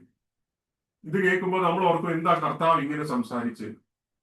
പലപ്പോഴും അതുകൊണ്ടാ നമ്മളുടെ ഭാഷകളുടെ ഒരു വ്യാഖ്യാനാർത്ഥം നമ്മൾ മനസ്സിലാക്കണം. മലയാളത്തിന്റെ ഭാഷയുടെ അർത്ഥം അല്ലെ ഇംഗ്ലീഷ് സംസാരിക്കുമ്പോൾ അതിന്റെ ഭാഷയുടെ അർത്ഥം ഒക്കെ വ്യത്യസ്തതയുണ്ട്. ടോക്കിംഗ് സ്റ്റൈലിന് വ്യത്യസ്തതയുണ്ട്. ഇംഗ്ലീഷിൽ നോക്കിക്കഴിഞ്ഞാൽ വുമൺ എന്നാ പറയുന്നത്. Why do you involve me എന്നാ ഒരു ഡിസ്റെസ്പെക്ട് വേർഡായിട്ട് ചിലപ്പം തോന്നും. ബഹുമാനമില്ലാതെയാണോ സംസാരിച്ച്? എന്നാൽ നമ്മൾ ഇത് ഒറിജിനൽ ഗ്രീക്കിലേക്ക് നമ്മൾ നോക്കണം. ഗ്രീക്ക് കൾച്ചറിലാണ് ഇതിന്റെ ഭാഷ എഴുതപ്പെട്ടിരിക്കുന്നത്. അപ്പൊ അവിടെ ആ ഭാഷയുടെ കൺസെപ്റ്റില് ഈ ഒരു വാക്ക് വുമൺ എന്നൊരു വാക്ക് അത് റെസ്പെക്റ്റ്ഫുള്ളായിട്ട് സംസാരിക്കുന്ന ഒരു ഭാഗമാണ്. ഗുനി, ബഹുമാനാർത്ഥം വിളിക്കുന്ന. നമ്മൾ അമേരിക്കൻ പ്രസിഡന്റിനെ പോലും അഭിസംബോധന ചെയ്യുന്ന മിസ്റ്റർ പ്രസിഡന്റ് എന്ന് പറഞ്ഞ അത് റെസ്പെക്ട്ഫുള്ളി ആണ് ആ ഒരു വാക്ക് ഉപയോഗിച്ചിരിക്കുന്നത്. ബഹുമാനാർത്ഥമാണ്. നിങ്ങൾക്കത് യോഹന്നാന്റെ സുവിശേഷം 19-ാം അധ്യായം 26-ാം വാക്യം ശ്രദ്ധിച്ചാൽ മനസ്സിലാവും. യോഹന്നാൻ 19:26 യേശു കർത്താവ് ക്രൂശിൽ കിടക്കുമ്പോൾ തന്റെ സ്നേഹിതനായ ശിഷ്യനായ യോഹന്നാനെ നോക്കി പറയുകയാണ്, ഇതാണ് നിന്റെ അമ്മ. എന്നിട്ട് അമ്മയോട് പറയുകയാണ്, സ്ത്രീയെ, ഇതാ നിന്റെ മകൻ. സ്തോത്രം. അത് നോർമൽ ലാംഗ്വേജ് ആണ്. നോർമൽ, ഏറ്റവും മാന്യമായ സംസാരിക്കുന്ന ഒരു ഭാഷയായിട്ടാണ് ഗ്രീക്ക് കൾച്ചറിൽ അത് എഴുതപ്പെട്ടിരിക്കുന്നത്. അപ്പൊ നമ്മള് ഇന്നത്തെ കൺസെപ്റ്റില്, ഇന്നത്തെ ഭാഷ ശൈലിയിൽ അത് മനസ്സിലാക്കിയാൽ നമുക്കത് വിരോധാഭാസമായിട്ട് തോന്നും. അപ്പൊ ആരെങ്കിലും നിങ്ങളോട് പറയുകയാണ്, എന്തുകൊണ്ടാണ് യേശു കർത്താവ് സ്വന്തം അമ്മയെ കയറി സ്ത്രീയെ എന്ന് വിളിച്ചാല് അത് ശരിയാണോ എന്ന് ചോദിച്ചാൽ, ഇതിന്റെ പുറകിൽ ഈ ഒരു സംഭവം ഉണ്ടെന്ന് നിങ്ങൾ പറഞ്ഞു കൊടുക്കും. അത് ഇന്നത്തെ രീതിയിലായിരിക്കരുത്. അല്ല, അത് മനസ്സിലാക്കേണ്ടത് അന്നത്തെ കൺസെപ്റ്റിൽ അത് മാന്യമായി, അത് ബഹുമാനാർത്ഥമാണ് വിളിച്ചിരിക്കുന്നത് എന്നുള്ളത്. സ്തോത്രം. അത് മാത്രമല്ല, അവിടെ യേശു പറയുന്നത് എന്റെ നാഴിക ഇതുവരെ വന്നിട്ടില്ല. കാരണം മറിയ യേശുവിനോട് ഈ പോരായ്മ പറയാൻ ഒരു കാര്യമുണ്ട്. യേശുവിനെ കുറിച്ചുള്ള പഴയ പ്രവചനം മറിയയ്ക്ക് മാത്രമേ അറിയത്തുള്ളൂ. മറിയോട് ദൈവത്തിന്റെ ദൂതൻ പറഞ്ഞിട്ടുണ്ട്, ഇവൻ അത്യുന്നതന്റെ പുത്രൻ എന്ന് വിളിക്കപ്പെടും, അവൻ വലിയവനാകും. ഈ ഒരു ശബ്ദം മറിയുടെ മനസ്സിൽ മാത്രം കിടപ്പുണ്ട്. അപ്പൊ മറിയയ്ക്ക് ഒരു കാര്യം മനസ്സിലായി, this is the right time. യേശുവിന് വലിയവനാകാനുള്ള കറക്റ്റ് ടൈം വന്നിരിക്കുക. അപ്പൊ അത് വിചാരിച്ചിട്ടാകാം ഒരു പക്ഷെങ്കിൽ മറിയ ഇത് യേശുവിനോട് ഈ വിഷയം പറയുവാനിടയായി തീർന്നു. എനിക്കും നിനക്കും തമ്മിൽ എന്ത്? അതിന്റെ അർത്ഥം ഇതൊരു സെമിറ്റിക് ഇഡിയം എന്നാണ് പറയുന്നത്. സെമിറ്റിക് ഇഡിയം എന്ന് പറഞ്ഞാൽ ഇതൊരു ഭാഷാ ശൈലിയാണ്. എനിക്കും നിനക്കും തമ്മിൽ എന്തെന്നുള്ള ഭാഷാ ശൈലി. നിങ്ങളിത് പഴയ നിയമത്തിൽ ഉടനീളം പല പല വാക്യങ്ങൾ നിങ്ങൾക്ക് കാണാൻ പറ്റും. പഴയ നിയമത്തിൽ പല വാക്യങ്ങളിൽ നിങ്ങൾക്ക് ഇത് കാണാൻ പറ്റും. 1-2 വാക്യം മാത്രം, ബാക്കി നിങ്ങൾ നോട്ട് ചെയ്ത് വെച്ചാൽ മതി. അതായത് ന്യായാധിപന്മാരുടെ പുസ്തകം 11-ാം അധ്യായം 12-ാം വാക്യം. ന്യായാധിപന്മാർ 11:12. ന്യായാധിപന്മാർ 11:12.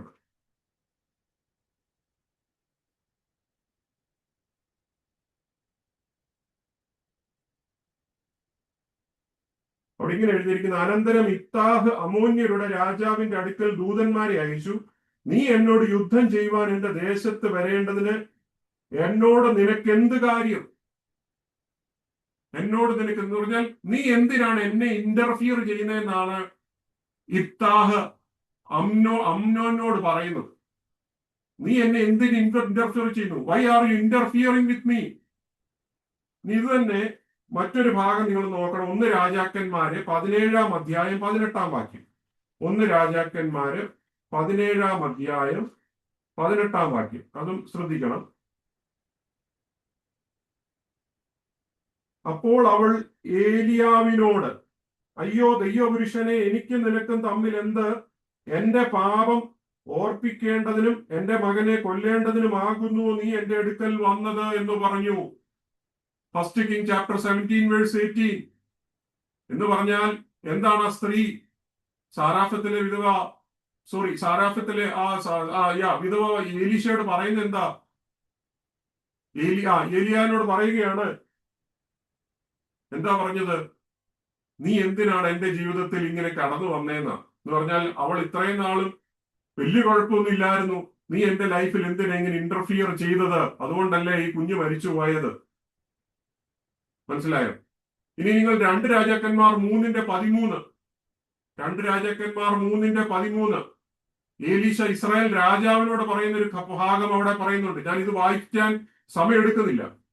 അതുകൂടാതെ 2 ദിനവൃത്താന്തം 2 Chronicles 35:21, 2 Chronicles 35:21. ഒരു വാക്യം കൂടെ നോട്ടിന് വേണ്ടി പറയുന്നു. ഹോശേയ 14:8. ഈ ഒരു സെമിറ്റിക് ഇഡിയം അവിടെ കാണുന്നുണ്ട്. ഇതേ സെയിം രീതിയിലുള്ള സെമിറ്റിക് ഇഡിയം എന്ന് പറഞ്ഞാൽ, കർത്താവ് പറയുന്നത് മറിയയോട് പറയുക, മറിയ, എനിക്കും നിനക്കും തമ്മിൽ എന്ത്? Why did you interfere me in this matter? എന്ന് പറഞ്ഞാൽ ഞാൻ ഇവിടെ വെള്ളത്തെ വീഞ്ഞാക്കാൻ വേണ്ടി വന്നതല്ല. എന്റെ ഉദ്ദേശം അതല്ല. എന്റെ ഉദ്ദേശം മാനവജാതിയെ രക്ഷിക്കാൻ വേണ്ടിയാണ് വന്നത്. മാനവജാതിയെ രക്ഷിക്കാൻ വേണ്ടിയാണ്. അപ്പൊ ഞാൻ ഇവിടെ വെള്ളത്തെ വീഞ്ഞാക്കിയാൽ നിങ്ങളുടെ ഫോക്കസ് ഇതിനകത്തായി പോകും. എന്റെ ലക്ഷ്യം മറ്റൊന്നാണ്.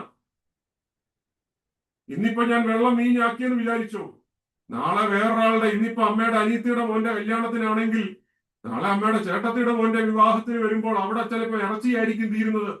ഇറച്ചി തീരുമ്പോ യേശുവിനെ വിളിക്കേണ്ടി വരും. യേശു ഇറച്ചി തീർന്നു, വന്ന് എന്തെങ്കിലും ചെയ്യും. അടുത്ത ദിവസം ഉപ്പാപ്പന്റെ കൊച്ചുമോടെ കല്യാണമായിരിക്കും. അവിടെ വരുമ്പോ തോരനായിരിക്കും തീരുന്നത്.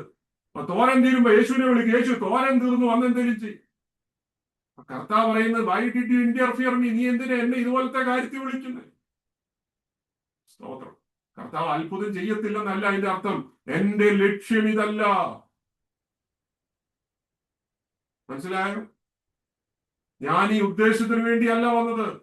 ഒരു വിവാഹത്തിന് ഒരുപക്ഷെ വീഞ്ഞു കുറഞ്ഞു പോയേക്കാം, പക്ഷെങ്കിൽ എന്റെ ഉദ്ദേശം മറ്റൊന്നാണ്. ഈ വന്ന ജനത്തെ ഒക്കെ നിത്യതയിൽ കൊണ്ടെത്തിക്കാന്നുള്ള ഉദ്ദേശമാണ് എന്റെ ഉദ്ദേശം.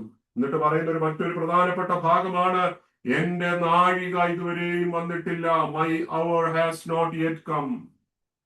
എന്റെ നാഴിക ഇതുവരെയും വന്നിട്ടില്ല. പ്രിയപ്പെട്ടവരെ, ഇത് 7 തവണ ഈ യോഹന്നാൻ തന്റെ പുസ്തകത്തിൽ പറയുന്നുണ്ട്. 7 തവണ. യോഹന്നാൻ 2:4 ആദ്യം പറയുന്നത്, എന്റെ നാഴിക ഇതുവരെ വന്നിട്ടില്ല. ഇനി 7-ാം അധ്യായം 30-ാം വാക്യം നിങ്ങൾ ശ്രദ്ധിക്കണം. 7-ാം അധ്യായം അതിന്റെ 30-ാം വാക്യം അവിടെ പറയുന്നത്, ആകയാൽ അവർ അവനെ പിടിപ്പാൻ അന്വേഷിച്ചു, എങ്കിലും അവന്റെ നാഴിക വന്നിട്ടില്ലായകയാൽ ആരും അവന്റെ മേൽ കൈവച്ചില്ല. 7:30 ഞാൻ വായിച്ചത്. യോഹന്നാൻ 7:30. അവന്റെ നാഴിക ഇതുവരെ വരാഞ്ഞത് കൊണ്ട് അവനെ പിടിച്ചില്ല. ഇനി 8-ാം അധ്യായം 20-ാം വാക്യം. 8-ാം അധ്യായം 20-ാം വാക്യത്തിൽ വായിക്കുന്ന, അവൻ ദേവാലയത്തിൽ ഉപദേശിക്കുമ്പോൾ ഭണ്ഡാര സ്ഥലത്ത് വെച്ച് ഈ വചനം പറഞ്ഞു, അവന്റെ നാഴിക അതുവരെ വന്നിട്ടില്ലായകയാൽ ആരും അവനെ പിടിച്ചില്ല. അവന്റെ നാഴിക വന്നില്ല. സ്തോത്രം. ഇനി 12-ാം അധ്യായം മുതലാണ് അതിന്റെ ടേണിംഗ് പോയിന്റ്. 12-ാം അധ്യായം 23-ാം വാക്യത്തിലാണ് 4-മത് പറയുന്നത്. യേശു അവരോട് ഉത്തരം പറഞ്ഞത്, മനുഷ്യപുത്രൻ തേജസ്കരിക്കപ്പെടുവാനുള്ള നാഴിക വന്നിരിക്കുന്നു. മനസ്സിലായ? 3 തവണ വന്നിട്ടില്ലെന്ന് പറഞ്ഞിട്ട് 12-ാം അധ്യായം 11-ാം അധ്യായം വരെ നാഴിക വരുന്നില്ല. 12-ാം അധ്യായം മുതൽ നാഴിക വരികയും അത് ക്രൂശിലേക്ക് തന്നെ വഴി നടത്തുന്ന ഒരു സംഭവമാണ് കാണുന്നത്. 12:23 ഇപ്പൊ നമ്മൾ വായിച്ചത്. 4-മത് 12:27 അവിടെ എന്താ വായിക്കുന്നത്? പിതാവേ, ഈ നാഴികയിൽ നിന്ന് എന്നെ രക്ഷിക്കണമേ. എന്ന് പറഞ്ഞാൽ തന്റെ അവർ എത്തി. 13-ാം അധ്യായം 1-ാം വാക്യം, പെസഹ പെരുന്നാളിന് മുൻപേ താൻ ഈ ലോകം വിട്ട് പിതാവിന്റെ അടുക്കൽ പോകുവാനുള്ള നാഴിക വന്നു എന്ന് യേശു പറഞ്ഞിട്ട് നാഴിക വന്നു. അവസാനമായിട്ട് ഏഴാം പ്രാവശ്യം പറയുന്ന 17-ന്റെ 1-ാം വാക്യമാണ് 17:1. ഇത് സംസാരിച്ച് യേശു സ്വർഗത്തേക്ക് നോക്കി പറഞ്ഞെന്നാൽ, പിതാവേ, നാഴിക വന്നിരിക്കുന്നു. സ്തോത്രം. അപ്പൊ യഥാർത്ഥ നാഴിക എത്തിയത് 17-ന്റെ 1-ാം വാക്യത്തിൽ.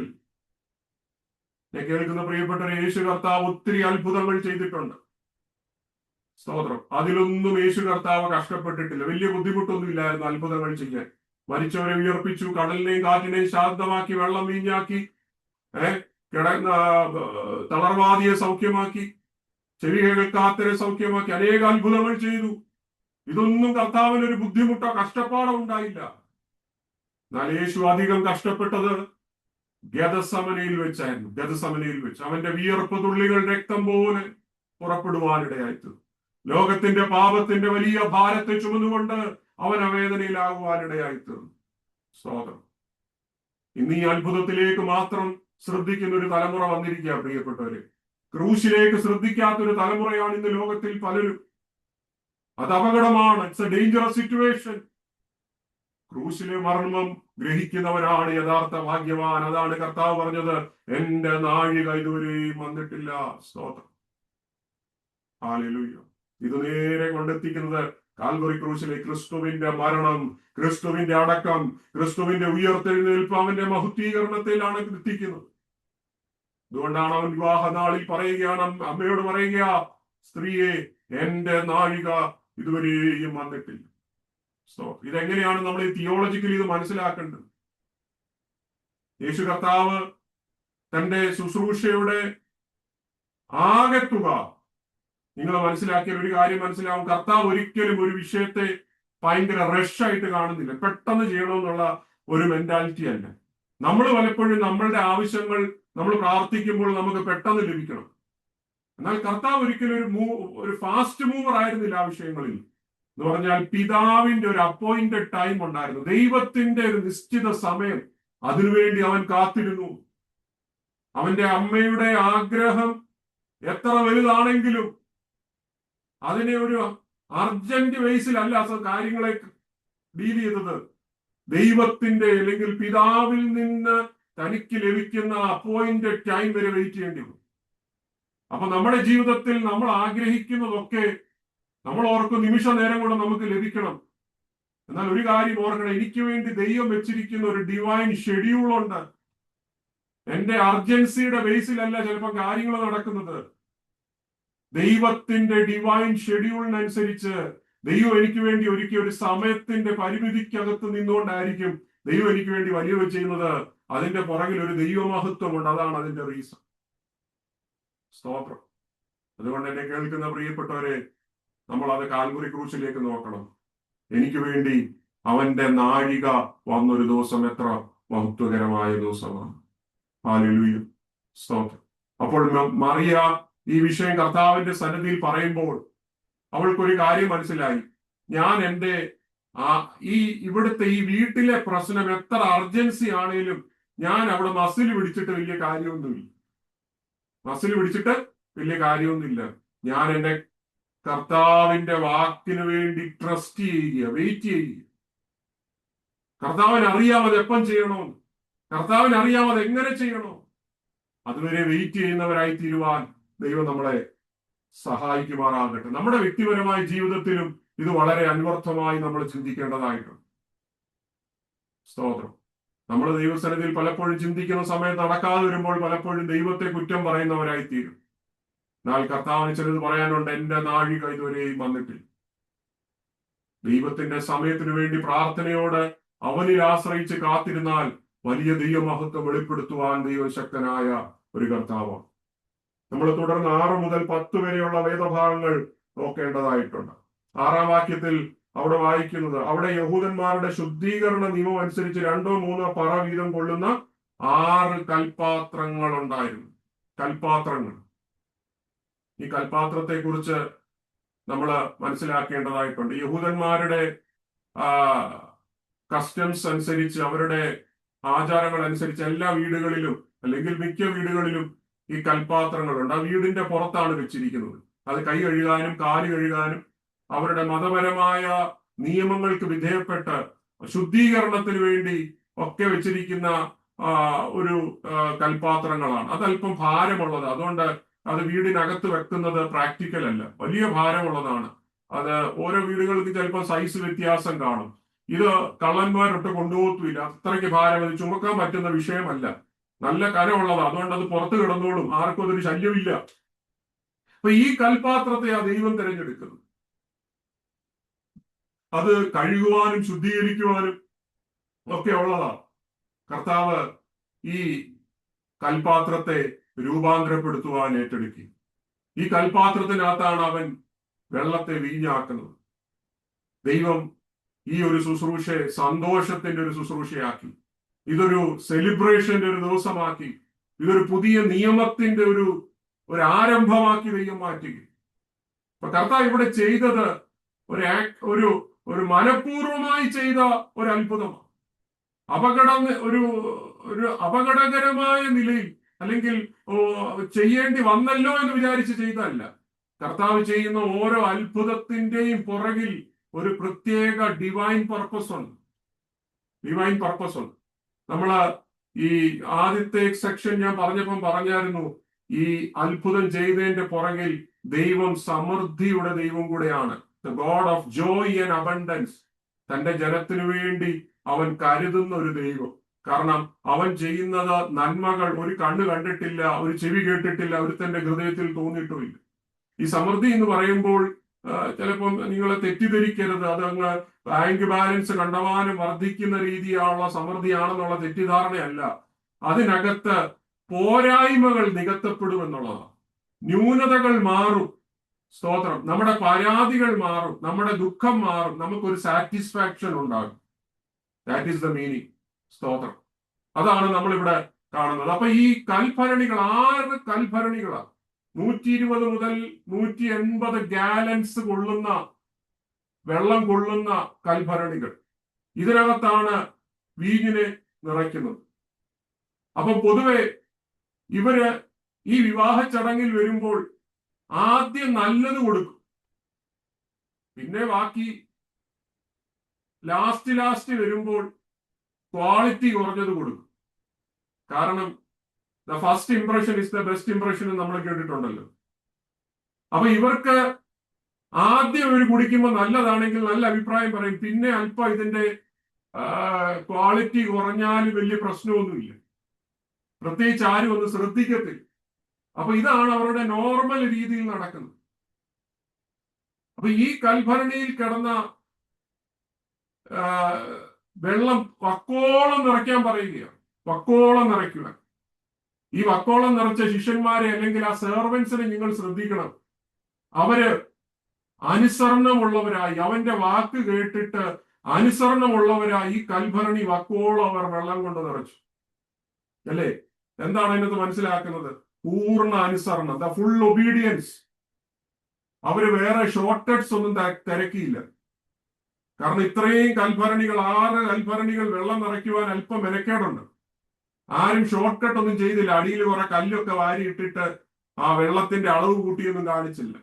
അതിനകത്ത് എത്ര കൊള്ളാമായിരുന്നോ മുഴുവനും വക്കോളം അവർ നിറച്ചു. എന്ന് പറഞ്ഞാൽ കർത്താവിനെ പൂർണ്ണമായി അനുസരിച്ചു.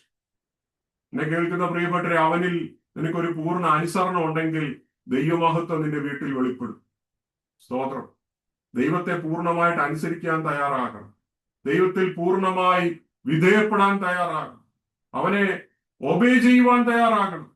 എങ്കിൽ ദൈവത്തിന്റെ മഹത്വം വെളിപ്പെടുവാനിടയായി തീരും. ആ 6-ാം വാക്യം എന്താ വായിക്കുന്നത്?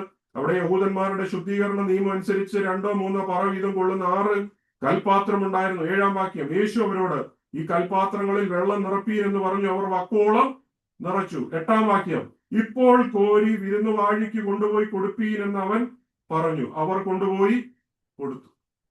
സ്തോത്രം. നിങ്ങൾക്ക് എന്ത് മനസ്സിലായി? ദൈവത്തിന് നമ്മുടെ അവസ്ഥകൾക്ക് ഭേദം വരുത്തുവാൻ കഴിയുമെന്നുള്ളത് ഈ ഒരു അത്ഭുത ചിത്രത്തിലൂടെ നമുക്ക് മനസ്സിലാക്കാൻ കഴിയും. കാരണം ഈ വെള്ളം കോരിയവർ അവർക്ക് ഇതിനെക്കുറിച്ച് എത്രമാത്രം അവർ ചിന്തിക്കുന്നുണ്ടെന്ന് പോലും അറിയില്ല. അവർ തമ്മിൽ മുഖത്തോട് മുഖം നോക്കിയേ, നമ്മളിത് വെള്ളം ഇല്ലയോ കോരുന്നത്, ഇത് വീഞ്ഞല്ലല്ലോ, ഇപ്പം വേണ്ടത് വീഞ്ഞല്ലേ. എന്നാൽ യേശു ഒരു കാര്യം പറയാനാണ്, നീ വിശ്വസിച്ചാൽ നീ ദൈവത്തിന്റെ മഹത്വം കാണും. ലാസറിന്റെ കല്ലറയ്ക്കൽ വെച്ച് കർത്താവ് ഒരു കാര്യം പറയുന്നുണ്ട്, വിശ്വസിച്ചാൽ നീ ദൈവത്തിന്റെ മഹത്വം കാണും. മറ്റൊരു ഭാഗത്ത് ശമരിയ സ്ത്രീയുമായിട്ട് യേശു ഒരു കോൺവെർസേഷൻ നടത്തുന്നുണ്ട്. അപ്പൊ സ്ത്രീ യേശുവിനോട് ചോദിക്കുന്നുണ്ട്, നിനക്ക് കോരുവാൻ പാത്രമുണ്ടോ? യേശു എന്താ പറഞ്ഞത്? യേശുവിന്റെ മനസ്സിലുള്ള പാത്രം എന്ന് പറയുന്ന ആ സ്ത്രീയാ.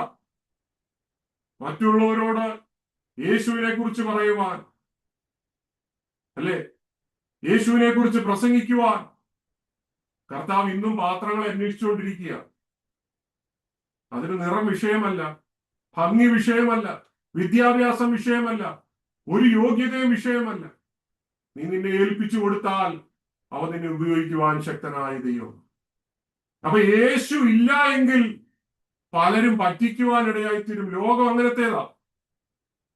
എന്നാൽ യേശു ഉള്ളിടത്ത് അത്ഭുതങ്ങൾ നടക്കും. ഒരുപക്ഷെ ആദ്യം ക്രൂശായിരിക്കും. സ്തോത്രം. അവനെ അനുഗമിക്കുമ്പോൾ ആദ്യം പ്രശ്നങ്ങളിലൂടെയൊക്കെ കടന്നു പോകും, പക്ഷെ പിന്നീട് കിരീടമായിരിക്കും.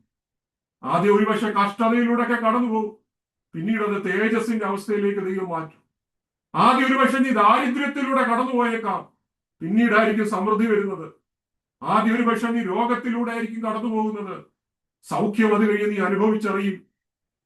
ഒരുപക്ഷെ ആദ്യം നിന്നെ അവഗണിച്ച പലരും കാണും, പിന്നെ നിനക്ക് പറുദീസയുടെ അനുഭവമായിരിക്കും ദൈവം ഒരുക്കുന്നത്. ചിലരൊക്കെ നിന്നെ അപമാനിച്ചിട്ടുണ്ടായിരിക്കും, എന്നാൽ നിന്നെ മാനിക്കുന്ന ഒരു ദൈവമുണ്ട്. ഹല്ലേലൂയ. അതുകൊണ്ടാണ് കർത്താവ് പറയുന്നത്, ഒരുവൻ എന്റെ പിന്നാലെ വരുവാൻ ഇച്ഛിച്ചാൽ അവൻ പോകുന്ന വഴിയെല്ലാം സുഖ കൊട്ടാരങ്ങൾ നൽകാമെന്നല്ല പറഞ്ഞത്. സ്തോത്രം. തന്റെ ക്രൂശ് എടുത്ത് യേശുവിനെ അനുഗമിക്കുക, പിന്നാണ് അനുഗ്രഹം വരുന്നത്. ഹല്ലേലൂയ. ദൈവത്തിന്റെ നാമം മഹത്വം എടുക്കുമാറാകും. 9-ാം വാക്യം അവിടെ വായിക്കുന്നത്, ഇത് എവിടെ നിന്ന് വെള്ളം കോരിയ ശുശ്രൂഷക്കാരല്ലാതെ വിരുന്നുവാഴി അറിഞ്ഞില്ല. വീഞ്ഞായി തീർന്ന വെള്ളം വിരുന്നുവാഴി രുചിച്ചു നോക്കിയാറെ മണവാളിനെ വിളിച്ചു. എല്ലാവരും ആദ്യം നല്ല വീഞ്ഞ് ലഹരി പിടിച്ച ശേഷം എളുപ്പമായതും കൊടുക്കുവാറുണ്ട്. നീ നല്ല വീഞ്ഞ് ഇതുവരെയും സൂക്ഷിച്ചു വെച്ചുവല്ലോ എന്ന് പറഞ്ഞു. സാധാരണ നോർമൽ നടക്കുന്ന പ്രാക്ടീസ് പോലെയല്ല ഇവിടെ നടന്നത്. നേരെ ഓപ്പോസിറ്റാ നടക്കുന്നല്ലേ. ഫസ്റ്റ് നല്ല വീഞ്ഞ സാധാരണ കൊടുക്കുന്നത്, ഇവിടെ രണ്ടാമത് വന്നതാ നല്ലത്. എന്ന് പറഞ്ഞാൽ ദൈവം ഒരു കാര്യം ചെയ്യുമ്പോൾ, സ്തോത്രം, അവൻ ഏറ്റവും മേൽത്തരമായി ലോകക്കാർ ചിന്തിക്കുന്നതിലും നനയ്ക്കുന്നതിലും ഉപരിയായിട്ടുള്ള ഒരു ദൈവപ്രവൃത്തി. സ്തോത്രം. ഇതിപ്പം അതുകൊണ്ടാണ് യേശു കർത്താവ് ഇത് വെളിയിൽ ചെയ്തു. ഇത് അടുക്കളയിൽ വെച്ച് ചെയ്യാഞ്ഞതിന്റെ കാര്യം അതാ. ഇത് അടുക്കളയിൽ വെച്ച് ചെയ്തിരുന്നെങ്കിൽ വിരുന്നുകാരി പറഞ്ഞേന് ഞാനും യേശുവും കൂടെ ഒക്കെ വളരെ കഷ്ടപ്പെട്ട് വളരെ ബുദ്ധിമുട്ടി ഈ സംഭവത്തിന് ഒരു പരിഹാരം ഒപ്പിച്ചെന്നൊക്കെ പറയും. അങ്ങനെ വരാതിരിക്കാൻ വചനത്തിൽ കാണുന്ന പോലെ അവൻ തന്റെ മഹത്വം ആർക്കും വിട്ടുകൊടുക്കാത്ത ദൈവം. സ്തോത്രം.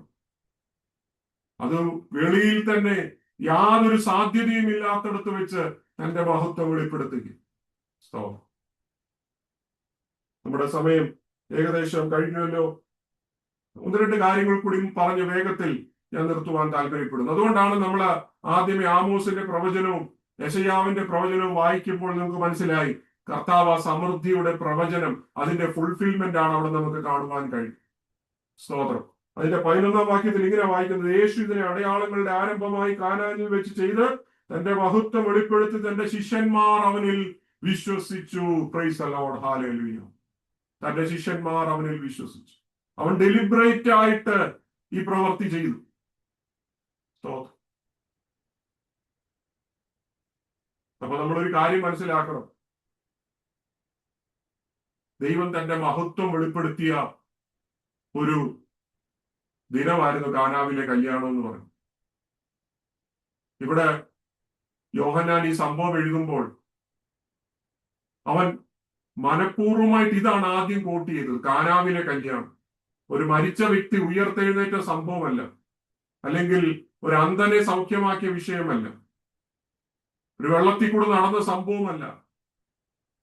യോഹന്നാനിൽ എഴുതുമ്പോൾ യോഹന്നാന് പറയാൻ ഒരു സന്ദേശമുണ്ട്. അവ നിന്റെ ശാരീരിക വിഷയങ്ങളിൽ മാത്രമല്ല, നിന്റെ ഭൗതിക വിഷയങ്ങളിൽ മാത്രമല്ല, നിന്റെ സന്തോഷത്തിലും പങ്കെടുക്കുന്ന ഒരു കർത്താവാണ് നീ സേവിക്കുന്ന ഒരു കർത്താവ്. നിന്റെ ക്രൈസിസ് സിറ്റുവേഷനിൽ മാത്രം വരുന്ന ഒരു ഇടപെടുന്ന ഒരു കർത്താവിനെ അല്ല, വൃത്തിയാൽ നിന്റെ ജീവിതത്തിന്റെ ഏത് സന്തോഷവേളകളിലും നിന്നോട് കൂടെ സന്തോഷിക്കുന്ന ഒരു കർത്താവിനെയാണ് നീ സേവിക്കുന്നത്. ആ വീട്ടിലെ പോരായ്മകളെ പരിഹാരം വരുത്തി നിന്റെ സന്തോഷത്തെ പൂർണ്ണമാക്കുന്ന ഒരു കർത്താവ് നിന്റെ ഭവനത്തിൽ ഉണ്ടെന്നുള്ളത് മനസ്സിലാക്കണം. ഹല്ലേലൂയ. ഇന്ന് പകൽക്കാലം എത്ര പേർ ഈ വചനത്തിന് മുമ്പാകെ തന്നെ സമർപ്പിക്കും? ഇതിനകത്ത് ലാസ്റ്റ് ഒരു ദൂതും കൂടെ പറഞ്ഞു ഞാൻ നിർത്താം. സ്തോത്രം. ഇവിടെ നിങ്ങൾ മറിയയിലേക്ക് ശ്രദ്ധിക്കണം. ഒരു വാക്കും കൂടെ. മറിയയുടെ ഭാഗത്തുനിന്ന് 3 കാര്യമാണ് നമ്മൾക്ക് മനസ്സിലാക്കേണ്ടത്. ഒന്ന്, മറിയയ്ക്ക് ഒരു കാര്യം മനസ്സിലായി, താൻ ആശ്രയിക്കുന്ന കർത്താവിന് ചിലതൊക്കെ ചെയ്യാൻ കഴിയും. Mary understood that Jesus had the capacity to act miracles. അതുകൊണ്ടാണ് ഈ വിഷയം കർത്താവിന്റെ കരങ്ങളിൽ കൊടുത്തിട്ട്, സ്തോത്രം, അവനിൽ ഒരു ഡീപ്പ് കോൺഫിഡൻസിൽ, പൂർണ്ണ ആശ്രയത്തിൽ മറിയ ഇരുന്നത്. 2, മറിയ ഒരിക്കലും യേശുവിനെ നിർബന്ധിച്ച്, ഈ വീട്ടിൽ ഭയങ്കര ആവശ്യമായിരുന്നു, വീഞ്ഞ് അത്യാവശ്യമാ, അല്ലെ നാണക്കേടാ, അല്ലെ വലിയ പ്രശ്നമായി തീരും, ആ വീട്ടുകാരുടെ തല താഴ്ന്നു പോകും. എന്നാൽ ഈ വിഷയം കർത്താവിന്റെ സന്നിധിയിൽ സമർപ്പിച്ചിട്ട് അവനെ റഷ് ചെയ്തില്ല, അവനെ പുഷ് ചെയ്തില്ല, അല്ലെ വേറെ ആരെങ്കിലും കൊണ്ട്, അവന്റെ ശിഷ്യന്മാരെയും കൊണ്ട് അവൻ ഇൻസിസ്റ്റ് ചെയ്തില്ല. അവനിൽ ആശ്രയിക്കുക മാത്രമല്ല, മറിയ പറയുന്ന ഒരു 3ാമത്തെ ഒരു കാര്യം കൂടി ഞാൻ പറയാം. അവിടെ പറയുന്ന, അവൻ നിങ്ങളോട് എന്തെങ്കിലും പറഞ്ഞാല് അത് ചെയ്യുക. അങ്ങനെയല്ലേ ശിഷ്യന്മാരോട് പറഞ്ഞത്? അവൻ നിങ്ങളോട് എന്തെങ്കിലും കൽപ്പിച്ചാൽ അത് ചെയ്യുവിൻ. 5ാം വാക്യത്തിൽ കാണുന്നു. എന്നെ കേൾക്കുന്ന പ്രിയപ്പെട്ടവരുടെ, യോഹന്നാന്റെ സുവിശേഷത്തിൽ മറിയ പറയുന്ന ലാസ്റ്റ് സ്റ്റേറ്റ്മെന്റ് ആണ്, do what ever he tells U. ഇത് കഴിഞ്ഞിട്ട് മറിയ പറയുന്ന ഒരു സ്റ്റേറ്റ്മെന്റും യോഹന്നാന്റെ സുവിശേഷത്തിൽ ഇല്ല. ഈ ഒരു വാക്ക് ഇവിടെ ഹൈലൈറ്റ് ചെയ്ത് നിൽക്കുകയാണ്. മറിയ അവസാനം പറഞ്ഞൊരു വാക്കാണ്, അവൻ നിങ്ങളോട് എന്തെങ്കിലും പറഞ്ഞാൽ അത് ചെയ്യും. എന്നെ കേൾക്കുന്ന പ്രിയപ്പെട്ടവരെ, മറിയയുടെ ആ ഒരു വാക്ക് ഒരു സുവിശേഷത്തിന്റെ ശബ്ദമോ. ആരെങ്കിലും എന്നെ കേൾക്കുന്നുണ്ടെങ്കിൽ, വിശുദ്ധ മറിയയ്ക്ക് നിങ്ങളോട് പറയാനുള്ള ദൂതത, യേശു എന്തെങ്കിലും പറയുന്നുണ്ടെങ്കിൽ നിങ്ങൾ അത് ചെയ്യണം. ഇന്ന് പകൽക്കാലം അവന്റെ തിരുവഴുത്തിലൂടെ കർത്താവ് നിങ്ങളോട് പറയുന്ന ഹല്ലേലൂയ ജീവന്റെ വചനം ചെയ്യുവാൻ നിങ്ങൾ ബാധ്യസ്ഥരാണ്. അതിനുവേണ്ടിയാണ് പ്രിയപ്പെട്ടവരെ നിങ്ങൾ വിളിച്ചു വേർതിരിക്കപ്പെട്ടിരിക്കുന്നത്. ഈ സ്റ്റേറ്റ്മെന്റ് പറഞ്ഞ് മറിയ അവിടെ നിർത്തുകയാ. സ്തോത്രം, ഹല്ലേലൂയ. അനന്തരം 12ാം വാക്യത്തിൽ എന്താ വായിക്കുന്ന? അനന്തരം അവനും അവന്റെ അമ്മയും സഹോദരന്മാരും ശിഷ്യന്മാരും കഫർനഹൂമിലേക്ക് പോയി അവിടെ ഏറിയ നാൾ പാർത്തില്ല എന്ന് പറഞ്ഞാണ് നമ്മൾ ആ ഒരു ഭാഗം വായിച്ചു നിർത്തിയത്. അപ്പോൾ വളരെ അനുഗ്രഹിക്കപ്പെട്ട ഒരു ഭാഗമാണ് 1 മുതൽ 12 വരെയുള്ള ഒരു ഭാഗത്തിൽ നമ്മൾ കണ്ടത്. അവർ ക്രൈസ്റ്റ് ഇസ് ദ ഹാലൂയ Christ of Joy and abundance. നിന്റെ ജീവിതത്തിന്റെ ഏത് പോരായ്മകളുടെ മധ്യത്തിലും ഇറങ്ങി വന്ന് നിന്റെ പോരായ്മകളെ പരിഹരിക്കുന്ന ഒരു ദൈവം. ഇന്ന് പകൽക്കാലം അവനിൽ വിശ്വസിക്കുന്ന മാത്രയിൽ നിന്റെ വീടിന്റെ അവസ്ഥകളിൽ, നിന്റെ തലമുറയുടെ അവസ്ഥകളിൽ, നിന്റെ രോഗത്തിന്റെ അവസ്ഥകളിൽ, നിന്റെ പോരായ്മയുടെ അവസ്ഥകളിൽ അവൻ പ്രവർത്തിപ്പാൻ മതിയായ ദൈവമാ. ഒരു കാര്യം ചെയ്യണം, നീ അവനോട് പറഞ്ഞിട്ട് അവന് വഴി പറഞ്ഞു കൊടുക്കണ്ട, അല്ലെങ്കിൽ അവനിൽ ആശ്രയിക്കുന്നവനായി തീരണം. Just trust in him and wait for him. നിനക്ക് വേണ്ടി അവൻ മേൽത്തരമായ വഴികളെ ഒരുക്കുന്ന ദൈവം. നമ്മുടെ കണ്ണുകളെ അടയ്ക്കാൻ നമുക്ക് ഒരുമിച്ച് പ്രാർത്ഥിക്കാം. ഇന്ന് രാത്രികാലം ദൈവത്തിന്റെ ആത്മാവ് ഈ 12 വാക്യങ്ങളോട് നമ്മളോട് സംസാരിപ്പാനിടയായി തീർന്നല്ലോ. പരിശുദ്ധ ആത്മാവിന്റെ വലിയ സ്പർശനം നമ്മളുടെ മേലുണ്ടാകട്ടെ. കർത്താവ് നമ്മൾക്ക് ഈ വചനങ്ങളാൽ ബലം നൽകുമാറാകട്ടെ. ഒരുമിച്ച് പ്രാർത്ഥിക്കാം. ഹല്ലേലൂയ. സ്തോത്രം. നമ്മുടെ പ്രസാദത്തോടുണ്ടോ? ഹല്ലേലൂയ. ഒരുമിച്ച് പ്രാർത്ഥിച്ച് ഇന്നത്തെ മീറ്റിംഗ് അവസാനിപ്പിക്കാം. ஸ்தோத்திரிக்கிறோம் பிதாவே, ஸ்தோத்திரிக்கிறோம் ஆண்டவரே. எங்கள் பரிசுத்தமுள்ள நல்ல தேவனே, இந்த நல்ல நாளுக்காக உமக்கு நன்றி ராஜா ஆண்டவரே. இந்த நாளிலும் ஆண்டவரே, இந்த பைபிள் ஸ்டடியிலும் ஆண்டவரே, நாங்கள் கலந்து கொள்ளும்படியாகவும் உடைய வசனங்களை கேட்கும்படியாகவும் நீர் எங்களுக்கு கொடுத்த நல்ல கிருபைக்காக உமக்கு நன்றி ராஜா ஆண்டவரே. அப்பா, நீர் இந்த நாளிலும் ஆண்டவரே, இந்த கானாவூரில் கல்யாண வீட்டில் செய்த முதல் அற்புதத்தை கொண்டு ஆண்டவரே, நீர் எங்களுடைய ஜீவிதத்தில் அநேக காரியங்களை நீர் எங்களுக்கு கற்றுக் கொடுத்து நீர் எங்களோடு பேசினீர் ஆண்டவரே. அதற்காக உமக்கு நன்றி ராஜா ஆண்டவரே. அப்பா, எங்கள் குறைவுகளை நிறைவாக்குகிற ஒரு நல்ல தேவன் ஆண்டவரே, நீர் எங்களோடு கூட இருக்கிறீர் ஆண்டவரே. அப்பா, ஒருவேளை எங்கள் கணக்கு கூட்டல்கள் ஆண்டவரே, எங்கள் கால்குலேஷன் கால்குலேஷன் எல்லாம் தப்பால் ஆண்டவரே. ஆனால் ஆண்டவரே, நீர் அதை ஆண்டவரை நிறைவாக்குகிற நல்ல ஒரு தேவன் ஆண்டவரே. அதை அப்பா அற்புதமாக மாற்றுகிற நல்ல தேவன் என்று நாங்கள் அறிந்து கொள்ளும்படியாக நீ கிருபை செய்தீரே. அதற்காக உமக்கு நன்றி ராஜா. ஆண்டவரே அப்பா, இசப்பா எங்கள் உங்களுடைய வேலையை குறித்து ஆண்டவரே அப்பா, எங்கள் உம்முடைய வேலைக்காக நாங்கள் காத்திருக்கிற அனுபவத்துக்கு ஆண்டவரே நீர் எங்களுக்கு கற்றுக் கொடுத்திருக்கிற ஆண்டவரே. அதற்காக உமக்கு நன்றி ராஜா. ஆண்டவரே அப்பா, இன்னும் ஆண்டவரே அப்பா ஸ்தோத்திரிக்கிற ஆண்டவரே, நாங்கள் ஆண்டவரே அப்பா உமக்கு கீழ்ப்படுகிறவர்களாக ஆண்டவரே, உம்முடைய வார்த்தையின்படி செய்கிறவர்களாக ஆண்டவரே நீர் எங்களை மாற்ற வேண்டுமா ஜெபிக்கிறேன் ஆண்டவரே அப்பா.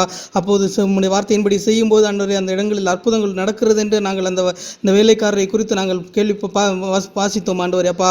அதுபோல் ஆண்டவரே மரியாதை குறித்து நாங்கள் அப்பா ஸ்தோத்திரிக்கிற ஆண்டவரே அப்பா ஸ்தோத்திரிக்கிற ஆண்டவரே கேள்வி நல்ல ஒரு வசனத்தை அவர் சொல்லும்படியாக ஆண்டவரே அப்பா அவர் உங்களுக்கு என்ன சொல்லுகிறாரோ அதன்படி செய்யுங்கள் ஆண்டவரே என்று சொன்னி அப்பா நற்செய்தி சொல்லுகிறவராக இருந்தார் ஆண்டவரே. அதுபோல் ஆண்டவரே நாங்களும் ஆண்டவரே அப்பா ஸ்தோத்திரிக்கிற ஆண்டவர் உம்முடைய சித்தத்துக்குரிய நிலையில் நாங்கள் வாழத்தக்க நிலையில் ஆண்டவரே அப்பா உம்முடைய சித்தத்தை அறிந்து செயல்படுகிறவர்களாக நீர் எங்கள் ஒவ்வொருவரையும் மாற்ற வேண்டுமா ஜெபிக்கிறேன் ஆண்டவரே. உம்முடைய நாம மாத்திரம் மையப்பட்டு ராஜா ஆண்டவரே அப்பா அம்மை ஸ்தோத்திரிக்கிற ஆண்டவரே அப்பா. இந்த நாளிலும் ஆண்டவரே பைபிள் ஸ்டடி நடத்தும்படியாக ஆண்டவரே ஊழியக்காரை பலப்படுத்தினீர் ஆண்டவரே. அதற்காக உமக்கு நன்றி ராஜா ஆண்டவரே. இன்னும் அதிகமாக மகனை எடுத்து பயன்படுத்த வேண்டுமா ஜெபிக்கிறேன் ஆண்டவரே. அந்த ஒவ்வொரு பிள்ளைகளையும் நீர் ஆசீர்வதிக்க வேண்டுமா ஜெபிக்கிறேன் ஆண்டவரே அப்பா ஸ்தோத்திரம். ஒவ்வொருவரும் ஆண்டவரே அப்பா உம்முடைய சத்தியத்தில் ஆண்டவரே நிலைத்திருக்கிறவர்களாக ஆண்டவரே அப்பா அநேகருக்கு பிரயோஜனம் உள்ளவர்களாக மாறத்தக்க நிலையில் ஆண்டவரே நீர் இந்த நாட்கள் செயல்பட வேண்டுமா ஜெபிக்கிறோம். உம்முடைய நாம மாத்திரம் மையப்பட்டும் உம்முடைய கரத்தில் எங்களை தாழ்த்தி ஒப்பு கொடுக்கிறோம். எல்லா துதிக்கான மகிமைக்கு செலுத்துகிறோம். இயேசு நாமத்தில் ஜெபிக்கிற நல்ல பிதாவே, amen. Amen. Praise the Lord. Hallelujah. നമ്മുടെ കർത്താവിന്റെ ഇഷ്ടമായ യേശുക്രിസ്തുവിന്റെ കൃപയും പിതാവായ ദൈവത്തിന്റെ സ്നേഹവും ആശ്വസിപ്പിച്ച് നമ്മളെ വഴി നടത്ത പരിശുദ്ധാത്മാവിന്റെ സഹവാസവും കൂട്ടായ്മയും കടന്നു വന്ന എല്ലാ ദൈവമക്കളോടും ഈ വചനം കേൾക്കുന്ന എല്ലാ പ്രിയപ്പെട്ടവരോടും ലോകം പാടുമുള്ള സകല വിശുദ്ധന്മാരോടും ഇന്നു മുതൽ നീക്കം ഉണ്ടായിരിക്കുമാറാകട്ടെ. ആമേൻ. കർത്താവിലാരെയും ധാരാളം സഹായിക്കട്ടെ. അടുത്ത ഞായറാഴ്ച ഇതിന്റെ തുടർ ഭാഗം നമുക്ക് ശ്രദ്ധിക്കാം. കർത്താവ് നമ്മളെ സഹായിക്കുമാറാകട്ടെ. God bless you. Praise God.